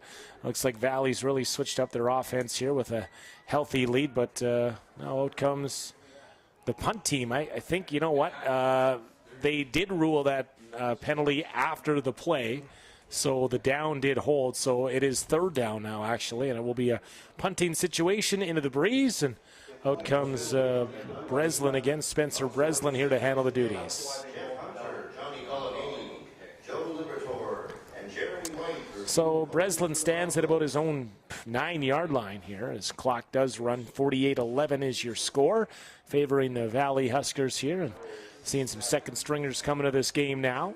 This punt will be with the wind for Breslin, and he will get it away. I didn't really catch that one very good. It's going to bounce out of bounds at the 33-yard line. So that is the epitome of off your side of your foot there. And that one didn't travel very far at all. Sets the Broncos up in pretty good field position here inside the 35 of the Valley Huskers. Yeah, on another note, I know you did the games for the last couple of years here. Brody Bernier scored his first touchdown in CIS today, so congratulations to him. Always a threat, great hands. Brody Bernier, a longtime member of the Broncos, and he definitely was one of the top receivers here the last couple of seasons. So here we go. After the punt traveled maybe 12 yards, here we go. Van Kenen pump fakes. Now he's going to throw deep ball into the corner of the end zone, but he's going to overthrow the intended receiver. He was looking for Tyus Duneveld, but it'll be second down. Yeah, there's actually quite a good pump fake. He'll learn that you don't need to throw so much of your body into the pump fake. You can keep the ball high against your chest and just turn your shoulders. That way he would have been able to get into his throwing motion earlier and not put it so far down the field where the safety had a chance, but throw it back shoulder up the sideline. 2nd and 10 now. And back to pass. Time for Van Kenen. He'll pump it again. Now look to his right. Van Kenen looking for a receiver downfield. He'll throw one deep into the corner, and he's going to throw it out of bounds. He was looking for Matt White, but really no chance there for White to corral that. It's third down, and what do you call here now from the 33-yard line? They're going to have to find a receiver to kind of step up with Salipo right here. So we'll see who their number 2 is, or if one of these younger kids can make a play and give Van Kenen some confidence, hopefully put him in the end zone. 3rd and 10, and back to pass is Van Kenen here. They're going for it. Receiver open. Did he bring it in at the sidelines? Yes, he did. Nice grab, nice catch. And that is, looked like, was that Duneveld? Yeah, Tyus Duneveld. It's a long way for us to look at that one, but that is a 14-yard completion and a big first down here for the Broncos. Yeah, you can see the talent Vanagat actually has. He's got a big arm. Once he gets settled in and relaxes a bit, he should be a threat. Van Kenen rolls to his right now, feeling the pressure. Ducks, gets away from one tackle, now has to fight off a second tackle. Still looking downfield, now he'll take off, dances on the sidelines, puts his head down and fights forward across the 15-yard line. So Van Kenen improvising there, was able to shed a couple of tackles and then put positive yardage here ahead on first down. Yeah, you can see the genetics in this kid. His dad played for the Winnipeg Bombers for 12 or 13 years. His brother played West Side player as well. Yeah. His brother played here for a year, made all-star at linebacker, and then went to the University of Acadia. So they have the football genes. 2nd and long. Van Kenen back to pass, protected well this time over the middle, and he bounces one in there. He was again looking for Duneveld. It'll bring up third down, and if you gambled 3rd and 10 from the 30. I guess you gamble again here from the 20. We'll wait and see what the call is. And looks like Van Kenen is getting the play from the offensive coordinator here to go for it on third down. Yeah, and he's going to the right guy. This Duneveld kid's got a size advantage over the cornerback, so maybe he'll look his way again. We hope Tim Salip is okay after leaving this game for injury. Vankenet looks to his left. Now feels the pressure. Vankenet evades one. Now up the middle. He's got to do something with it. He looks to the sidelines. He's going to be brought down. He'll throw the ball as he's going down out of bounds. It'll be a turnover on downs. Vankenet, though, avoids the sack. But, boy, he was flushed a couple of spots. He was flushed from where he was flushed from, and he had to really rush around and try to create a bit of extra time to find an open receiver. Nothing developed. Yeah, and a smart play by the Valley Husker defense when the H-back lines up on the left side to kind of set the edge on the roll. They fire the halfback coming off the backside, and that way Vankenet can't roll out and set up. He's got to be wary of what's coming on his back. He was able to scramble and get around, but by the time he avoided the first two guys, the rest of the defense was there to meet him. So it's a turnover on downs, and here come the Valley Huskers. Again, it looks like it's quarterback Nicholas Nika in the game. So Julian Whitnick, pretty good night. Handoff here, up the middle, fighting forward. And a gain there up the middle, and that looked like a new running back into the game, which I believe is Treasure Prodon. Treasure Prodon with the carry, and he'll get about 5 yards. So second down, and yeah, it's a chance for Valley here to get some of their second stringers into the game with this big lead here in the fourth quarter. And quarterback Nika again, this time in a shotgun. 2nd and 6, back to pass, pump fakes, now he's going to be flush, he's going to take off, he's going to have the first down and more. He crosses the yards gained and slides down to the 35. It's a run of about 10 yards, and Nika showing some mobility there on first down. Yeah, he's a big kid. He's probably about 6'3", 6'4", but shows right there that he can move. He's flushed out of the pocket, and rather than trying to make a decision as to whether to run or throw, he just tucked it and was able to get 12 yards and first down. They spotted at the 35-yard line. Nika, again, is in the shotgun formation here. Calling out the plays, takes a high snap, now dishes off. Prodon up the middle, took a big hit. He gets maybe one before he's pushed back, but forward progress for Prodon will set up about 2nd and 9. Yeah, another nice hit by the Broncos defense. They've had 4 or 5 today. I really like the fact that they're still getting after the ball carrier. They're not giving up. They're not hanging their heads. They're playing hard, and that's kind of a testament to the coaching staff that the Broncos have. So good on them for instilling that in their players. Good opportunity here for some of the Valley Huskers players that have been on the bench to get out there and, earn that shower here post-game. All right, so it is 2nd and 9. Nika takes a snap, looks back. Now he's going to be chased around, throws over the middle. He's going to overthrow everybody there. He was looking for receiver, looked like in the area. Was it Andrew Palmer? But won't matter. He overthrew everybody, and it'll be 3rd down. We got a late hit on the quarterback here. So, well, forget about 3rd down then. It is a roughing the passer and a 15-yarder, so Nika will get the first down through the penalty, and Valley will take this one all the way up to their own 50-yard line following the penalty. Yeah, it's been quite a culture change over there at Chilliwack since Coach Reese came on. I mean, they hadn't won a game in 3 years, I think, until this year, right? 0-10 last year, and it's been a grind for sure. But I think that win over Okanagan sure set the league on fire there, and Valley was an instant force. But I think everybody expected them to be much improved there with the Manitoba connection they had this year, and how their offense here was supposed to transform into what we're seeing right now, the top offense in the league heading into tonight. Nika will pass. Going to blow it down here even before flags fly. Some of the pundits here in our broadcast location indicating offside, so perhaps the cadence caught the receiver a little bit there and going to move him back 5 yards. Yeah, new receivers, new quarterback. It's always tough to get the cadence, especially in the Canadian Football League. American, you're just stationary. You can just watch the ball. But here with the running start, I mean, their receivers are using their running start, which is a bonus. But the littlest fluctuation in the voice can throw you off. So it is 1st and 15 here for Nika. He'll work out of the shotgun again. Plenty of options. 5 receivers line up. And takes the snap. He'll look to his left. It is up, tipped off fingertips, and falls incomplete. Broncos are looking for a third interception tonight, and that time in the area trying to find that ball was, let's see here, again, it's 24 on the field, but we don't have a 24 on our game sheet here tonight, so it's a bit of a concern, but almost an interception there for the unnamed player. Who is in charge of these game sheets? I don't know, but it's frustrating. That's for sure here. You know his parents want to hear his name called. I know. I agree. That's all the parents out there listening as well. Thank you for hanging with us here tonight. And the young DB, by the way, will line up here right in front of us here, protecting the wide receiver to the far side of the field. All right. Back to pass. Nika will throw downfield. Has a man, and it is caught. Did he catch it? No. It is dropped. I think that's Poulin still in the game.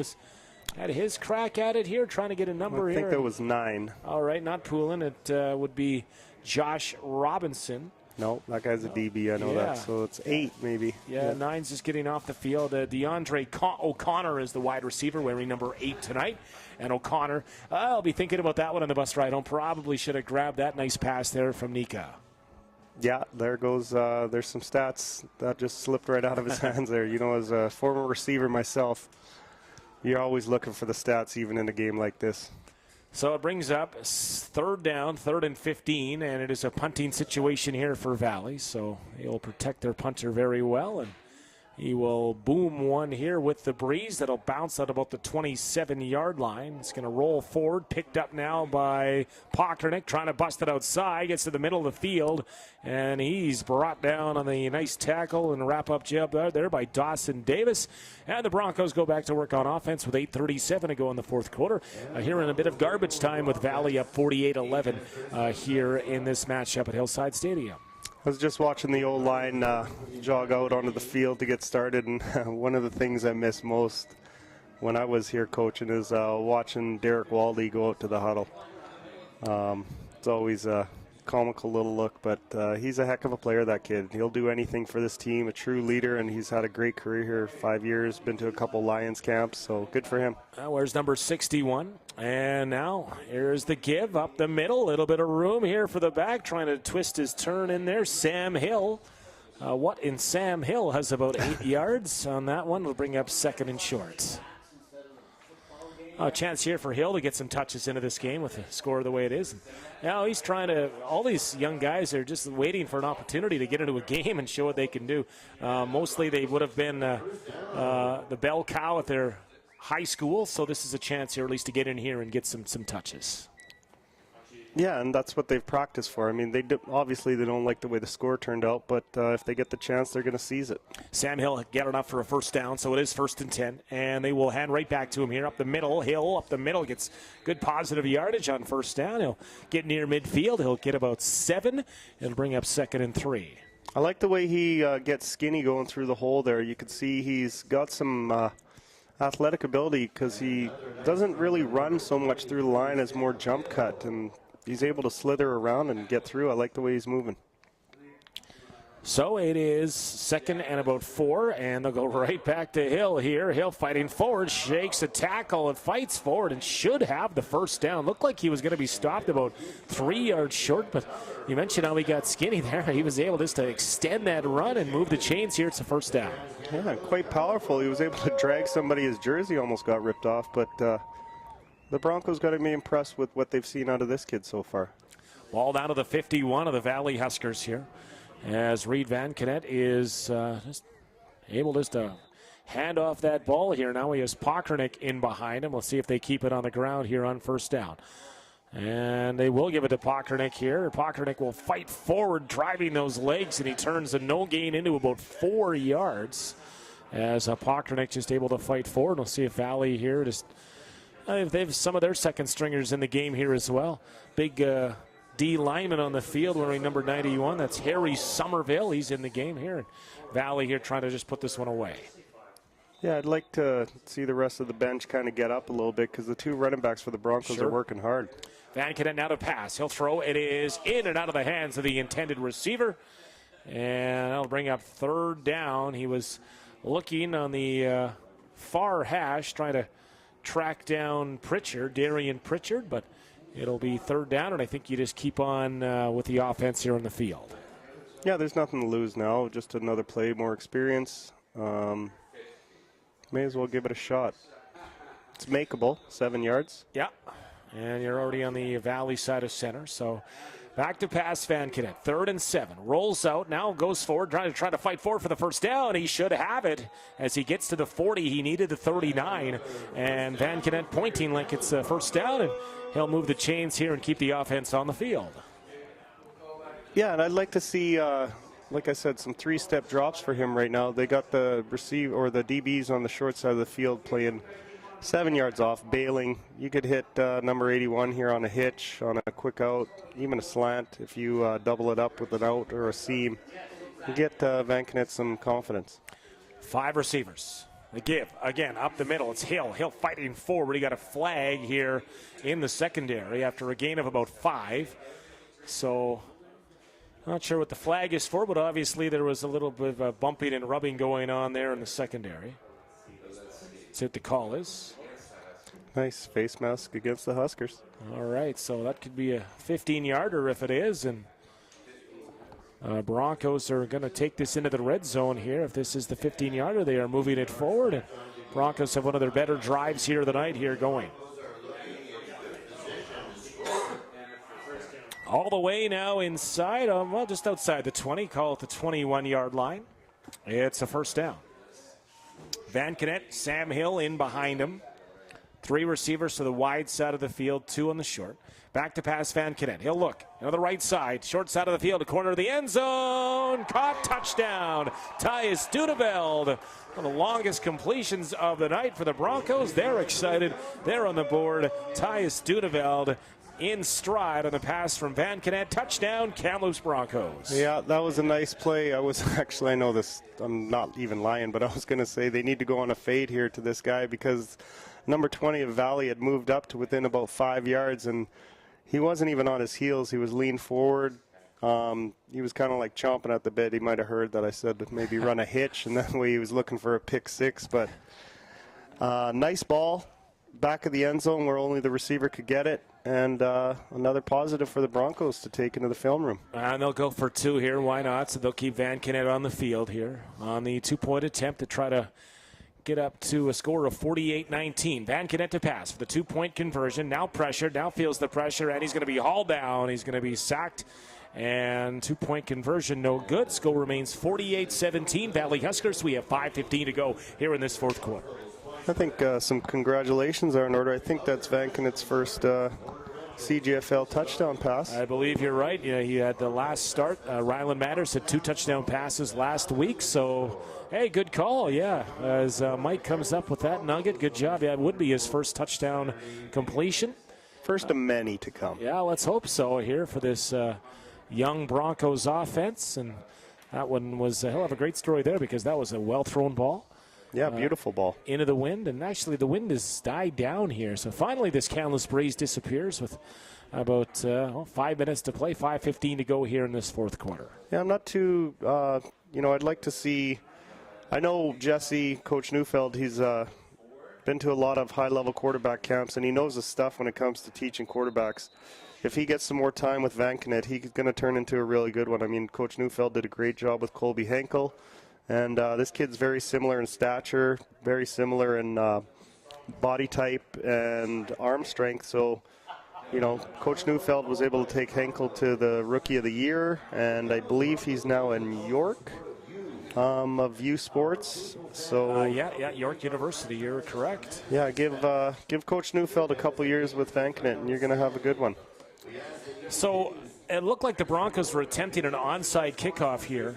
And something was up, and Valley wasn't quite ready for it. So Valley calls the timeout here to make sure they are ready for it. So it looks like the Broncos have actually flipped the play, and they're going to try to kick it to the far side of the field here with a short kickoff. What do you think? Do you like this play? I mean, the game's basically over. Do you still like the short kickoff attempt here? That's what the call is. As a like I said before, as an offensive coordinator and an offensive player, back, I want the ball, I want some stats, I want something on film. All right, so there's the short kickoff attempt. It's going to sail toward the bench, up for grabs, and that is caught there by Valley. They will hold on to it, getting elevated there to go up to get that one. He was way up there. That was Anthony Dick, sure-handed wide receiver. He hate putting your wide receiver, one of the top in the league, out in that situation to go up and take a hit, but he handled it just fine, and Valley takes over on their own 49-yard line. Yeah, that's surprising that Coach Reese had him out there. Dick had some injury troubles at University of Manitoba, so I don't know if I'd be risking that in a 48-17 game. So Valley is on the ball from their 48, and it is, I believe, still Nicholas Nika in this game at quarterback. He will hand off, but boy, right there to greet the back there for the Kamloops Broncos. Trying to get a number there, and I think that was Anthony Hill, the linebacker. So Anthony Hill basically was on the back once it was handed off by Nika, and he was there to stop for a big loss of 5. Yeah, excellent play. He was able to bust right through the line there and wrap the running back up right in his tracks. So second and, 14 or so here for Valley with a big lead, and their second stringers in on offense here. Nika will take the shotgun. Boy, there was all sorts of movement there early. And again, new quarterback, new cadence, and a snap count maybe not what Valley was expecting, and that'll be a 5-yard penalty. And now the offensive coordinator has to choose a new play because the left guard kind of showed his hand diving at the feet of the D tackle, so expecting a 3-step drop in that situation. So it's, second and McGill now here, second and 20 or so. And Valley will be in a passing situation, you'd think here. Nika in the shotgun. And it looked like offside again, and the flags do fly. They'll toss it up here. It is caught, and the sad part is this is likely going back here for Valley. Well-executed play. It was caught there by Cameron Heslop, who was in this game as well. But I think this will be offside Valley here. Look at their receivers hit across the line there. Yeah, that's unfortunate. I mean, that was a nice play, about a 30-yard gain, and, something to take home with you on the bus trip, like we said earlier. But good throw by Nika, just offside. The receiver wasn't set, and so we're going to march him back, and hopefully the Broncos can get a stop and get Vankenet out on the field again. So now we're looking at second and 24 after the offside penalty. So back-to-back penalties on the offense here. Pushes them back to their own 35-yard line. And Nika in the shotgun here once again. See the Broncos bring pressure here. Looks like they are going to. They'll rush 5. And Nika to pass. He will throw over the middle, and he will overthrow his intended receiver. Looking again for Heslop, trying to get back to him. It'll be third down and a punting situation for the Valley Huskers. Well, the Broncos should get the ball back around midfield, I'd say. And at that point, Coach Neufeld is going to have 3 downs. To get 10, they're playing 3-down football for the last, I'd say, 10 minutes or so. And hopefully they can take some more positives with them. I'd like to again thank our sponsors, Remax Kamloops, making these webcasts possible across the BCFC. Remax Kamloops and Remax across BC. John Keane and Mike Feisthuber here. We are approaching the 3-minute warning here of the fourth quarter with Valley Huskers up 48-17 and now in a punting situation. And we have a timeout on the field here. Maybe not the right amount of players for the Broncos. As late to the party is Shane Anderson getting on the field. So Broncos had 1 less than required here for this punting situation. It looks like they're coming after him. So the returner is going to be all by himself back there. He's not going to have a lot of help. And hopefully they can get some pressure and get a block. Yeah, we got 11 lined up there on the line here. trying to get back here to this punter, and well, it was handled well and punted toward the far sidelines. It'll bounce back into the middle of the field. It's handled there, and I think that's Pockernick again up the middle and fighting forward. Not Pockernick this time. That this time is Gabe Saklovsky. Saklovsky on the punt return. He'll get near midfield, and the Broncos offense will go right back to work here with 3:32 to play in the fourth quarter. Yeah, he's actually quite a smooth runner. I mean, he got that ball, took it off one bounce. He didn't have any blocking with him and showed no fear, took it right up the middle, but I really like his strides. If you get him in the open field, it could be dangerous. So ball right at midfield here. And the Broncos will have Van Cadet here out of the shotgun. And here comes the pressure, and it gets off. And they're going to blow it down here, but Valley had most of their D-line offside. I don't think they were drawn offside. I think a little snap, a little cadence, a little play by Van Cadet drew them offside. So that will bring up 1st and 5, I believe. Who's number 80 for the Broncos? 80 on the Broncos side. You're looking at, well, again, there's no 80 on our roster here, so... yeah, we'll call him Mr. X here tonight. He looks like he's got good size. He actually looks like a kid I coached last year at Westside, Connor McCoy from up here. Not on the roster here tonight, but actually it was in a procedure call, so you're looking at 1st and 15 here now. For the Broncos. Again, runner, man in motion. The give now, Pockernick trying to cut back into the middle of the field. Shook one tackle into the middle, fights forward. He'll have about 8 or so. So Pockernick still running hard. As entering this game, we mentioned that Pockernick is actually one of the top running backs in the league. He entered 3rd most rushing yards, but Keegan Vicklin was 6th and only 18 yards short. So there's a lot of running backs 3 through 6 that are just all piled up there as Pockernick gets about 7. Yeah, and I mean, it is a 48-17 game, but for Pockernick to still be in the game running this hard, that's a good example to set for the younger kids on the team moving forward. Last play before the 3-minute warning. It's 2nd and 8. Back to pass, Van Cadet. He'll screen it out. It's caught there, into the middle of the field. Try to fight forward, and got near the 1st down. Yards required. He'll be about a yard short. And they're going to line it up here and quickly try to do it again here. Lost the number of that receiver who caught that football here. That was Saflowski. So Gabe Saklovsky, all right. So he brought that one in. It's been used a lot of punt situations, punt return, but gets a nice catch there. He screened that out and really made that play himself there. Yeah. Near the 1st down yardage, 3rd and 1. Yeah, he looks good. Just from the punt returns and that play, you can tell he's an athletic kid, and hopefully they find ways to get him the ball a little more, especially if the one receiver, Salipa, is hopefully not too hurt, but if he's unable to play the next game, maybe work this kid into the game plan a little bit more. So timeout on the field. We have an injured player on the Valley side as well, and he's being looked at now. Looks like it could be Dion Kelly, the linebacker, who's down right near the 45-yard line as we get back to action here following the 3-minute warning. Kelly pops up. He's all right by the looks of things, and it will be a 3rd down.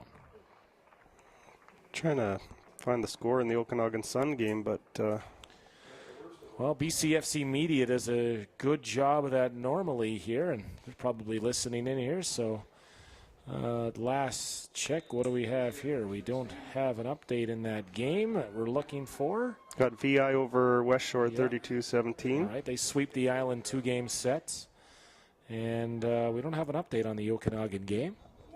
Up the middle on 3rd and 1. Did he get it? Let's wait and see here. And yeah, I should have plenty of yards there for the 1st down push. And a big collision there at the end of that play. And it's a 1st down. Ball down to the 42-yard line here as they whistle play in. Broncos at least trying to take some positive on offense here to close out this game. Back to pass, Van Cadet. Scott time. He's going to load it up again down that right side, looking for his open receiver. through the ends, and everybody reacts up here in the press box. He was looking for Gabe Saklowski once again, and Gabe had that one go off his numbers there. I think he probably would have liked to have that one over again. Yeah, he really misjudged that ball on the jump. That was near perfect throw by Vankenet, and a great pattern by Saklowski to get open. Just got a little anxious in the end zone. Remember, going back, this game was 31-0 in the first quarter. After the first quarter, it's now 48-17. On 2nd and 10. Vankenet to pass. Here comes the pressure. He'll throw it up and nearly intercepted. Looking toward the far sideline. He was looking for Evan Guizo. And it will be 3rd down, and the offense will likely stay in the field here. Evan Guizo. The excellent player. He was at Valley View with the Vikings last year and was I wouldn't say a one-man team, but he was the guy you had to watch out for. He did it all. Guizo will line up now to the far side of the field again, and back to pass.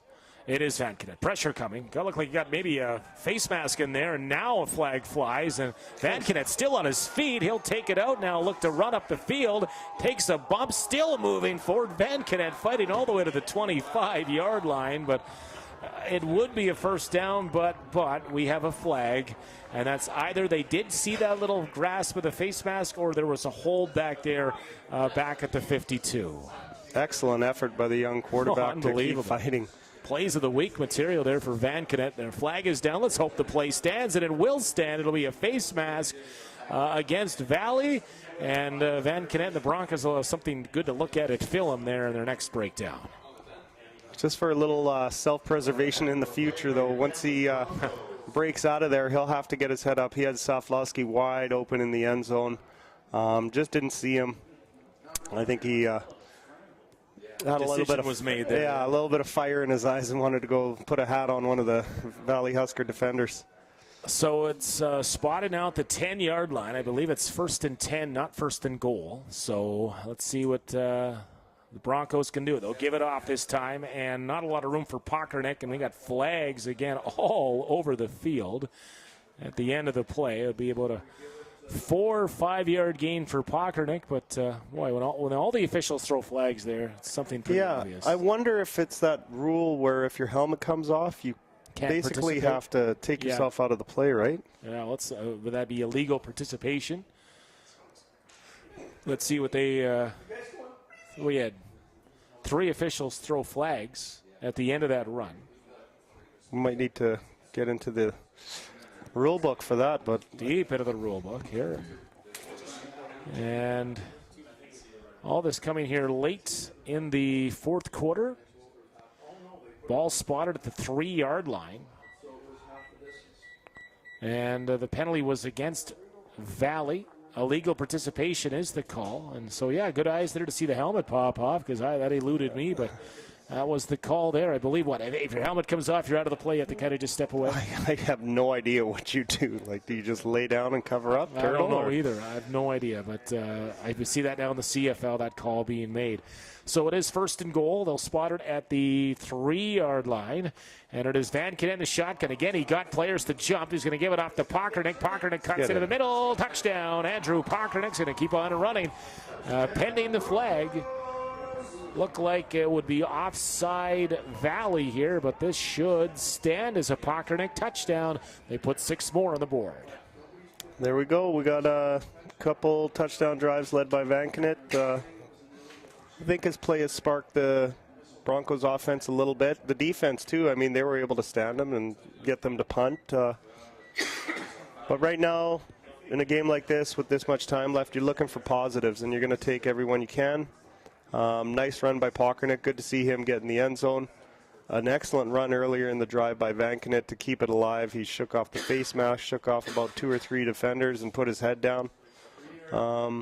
You can see the leadership qualities he had. He was able to lead his team in Winnipeg High School football to the provincial championship game last year, and they fell short. But his leadership qualities are only going to grow as the season goes on, and this is a good little way to end the game with him with 2 touchdown drives here. And they'll go for 2 here. Vankenet with 2 in the backfield. Second attempt at a 2-point conversion up the middle, and bowling forward and in for the 2 points. That is Trent Price. making the score respectable here now, 48-25 with a minute 38 to go here. So now, do you take this with a grain of salt? You're playing against some second stringers there in the Valley side, but Van Kennett has come in and led 2 touchdown drives as you pointed things out. Has he maybe done enough to get a start next week in that 4-point game when they go to West Shore? I think, he definitely hasn't hurt his chances, but I really think Coach Neufeld is going to take his time and talk with Coach Mnoka, especially once they break down film. Coach Neufeld is an actual genius when it comes to breaking down film. The Lions hire him during the season when they're up here for spring camp, and he helps out there. When I was doing the offensive coordinator and he was still a player, he would just call up, say, hey, I'm going to break down film, save me some time, and he loves it. He does a great job at it, and I think they're going to be able to find some things out of both quarterbacks. It'll be a decision to make, and especially how they want the season to move forward, whether it is an actual shot at trying to get that last playoff spot or just development for the future. So they try the short kickoff. They will again. Monk puts it up for grabs. It is caught, bobbled, fumbled. Who's on it? Let's see. It looks like the Broncos are back on the football at the 50-yard line. And coming up with that out of the pile was Hamza Najmuddin. And Najmuddin gets his name called again here. And that is a perfectly executed short kick there, short kickoff. Yeah, you put that, the kicker did a great job. He puts the receiver kind of like in the way of fire, so to say. He was a little bit nervous catching that one. You got a line of blue coming down at you.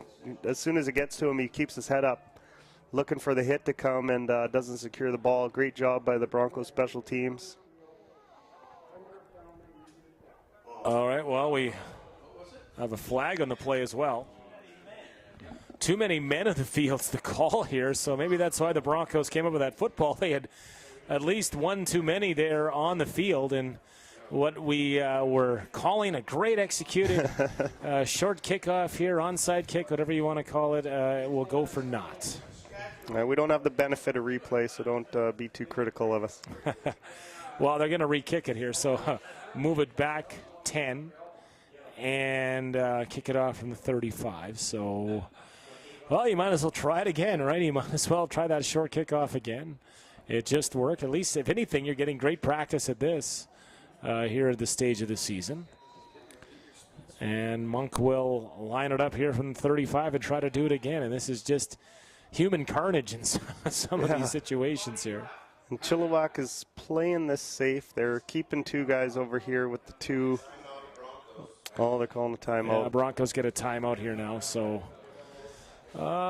you might as well try it. There's just a minute 36 on the clock. It's a 48-25 game, by the way. John Keane and Mike Feistuber for Remax in Kamloops. And sure, what's Coach Yamoka thinking here? He's trying to try another variance of the onside kick? Yeah, I think that's what that's definitely a possibility. You've already, the one moonshot worked, so let's try the one along the ground. If the kicker's able to get it live and going right away, who knows where that thing bounces to? But I've seen some nice onside kicks in my time. We had one about 4 or 5 years ago. We were playing Langley in the first round of the playoffs, and we were down 14, and we went with an onside kick, and one of our receivers, Colin Mather, grabbed it and ran it all the way down to the 5-yard line. Wow. On the fly. He didn't even break stride. And that's getting it done for sure. All right, so let's see. I kick it from the 35-yard line here. Monk again. He had great touch on that last one, and there he goes into the pile of bodies. Oh, he'll dribble it forward and try to recover it himself, but it's caught and grabbed, and a return here setting up for the Valley Huskers, and eventually run out of bounds hard was the receiver there, Daniel Mills. Mills did a good job there to take that all the way inside Bronco territory, but really got popped out of bounds there at the end of the play. Yeah, that hit was laid by Trent Price. He's a big physical back. That was a pretty good kick, actually. Nearly worked. I like the execution. Smart play. They were lined up 2-on-2 there. The one Bronco behind the kicker was not able to get out in front of it, and that kind of tripped him up. But otherwise, it was well executed. So here it comes. It is Nick Nika under center, Nicholas Nika. He has two backs beside him, likely just to keep it on the ground here, and they will give up the middle. And fighting forward for a few yards is Wani Jeremiah. Haven't called Jeremiah's name, but he takes the takes the give and gets give him about 5 yards on first down. And a whistle play in here. Valley is basically they're a first down away here from taking a knee. We'll see if they can get there. It is 2nd and 7. Nika again, shotgun. He has one back beside him. And he will go back to pass now. Pressure, throws it, and complete. It's caught, and that might do it here. Getting underneath that one was Jared Annis, wide receiver also in this game. Haven't called his name. Jared Annis gets a catch, and it will be a first down here with 1:01 on the clock. Yeah, and like you said earlier, besides the first quarter, I understand that, there's backups in this fourth quarter, but that first quarter really did the Broncos in. The block punt kind of, I wouldn't say sealed their fate, but took a little bit of the wind out of their sails, and they weren't able to get going after that until later in the game. Nika will hand off up the middle again. Nice tackle there. Jeremiah gets the carry, and I think on the tackle there, that's a long way for our broadcast location. Oscar Croucher with the tackle. Yeah, nice tackle. And it will be 2nd and 5. Clock running here now. Late in this fourth quarter. Gain of 2 from Jeremiah. And Nika now letting the clock come down. He will go back to pass. He will look now, take off, and still looking downfield. He'll throw, and it is incomplete. He was looking for his intended target, Cameron Heslop again. It's incomplete. It's 3rd down here in this fourth quarter. 20 seconds remain on the clock. Yeah, and that should just about wrap it up. It looks like they're going to bring in the field goal unit, but I was actually impressed with a couple of the Broncos defensive players. I really liked that 92, the D end. Number 10, Caden Cook. Number 34, Haverkamp. So they do have the building blocks. They got some players in the back end. They got some players up front.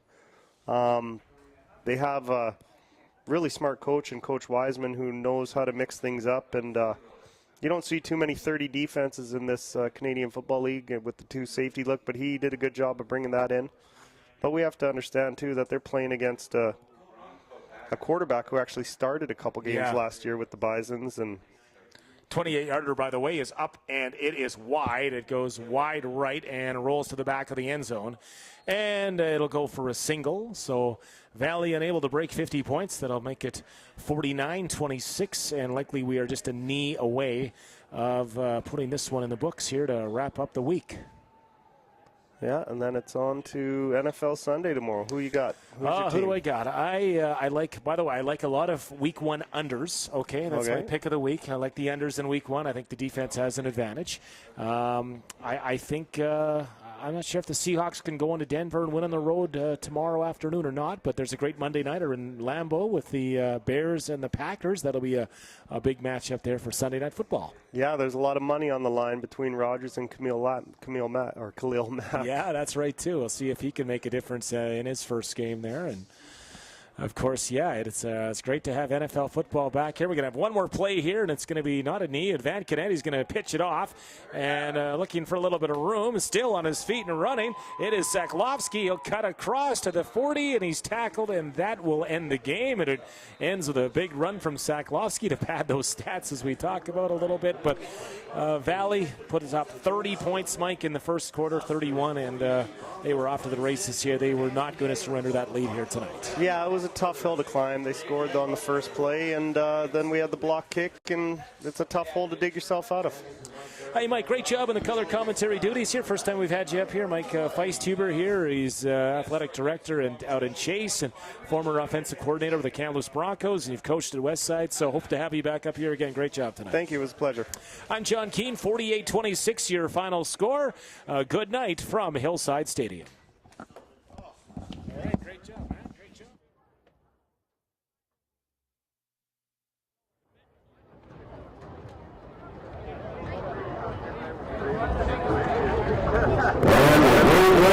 Huskers 49, Broncos 25. What a match, what a fight, what a good one. Thank you to all the fans coming over tonight, driving seats. And we'll see you next time.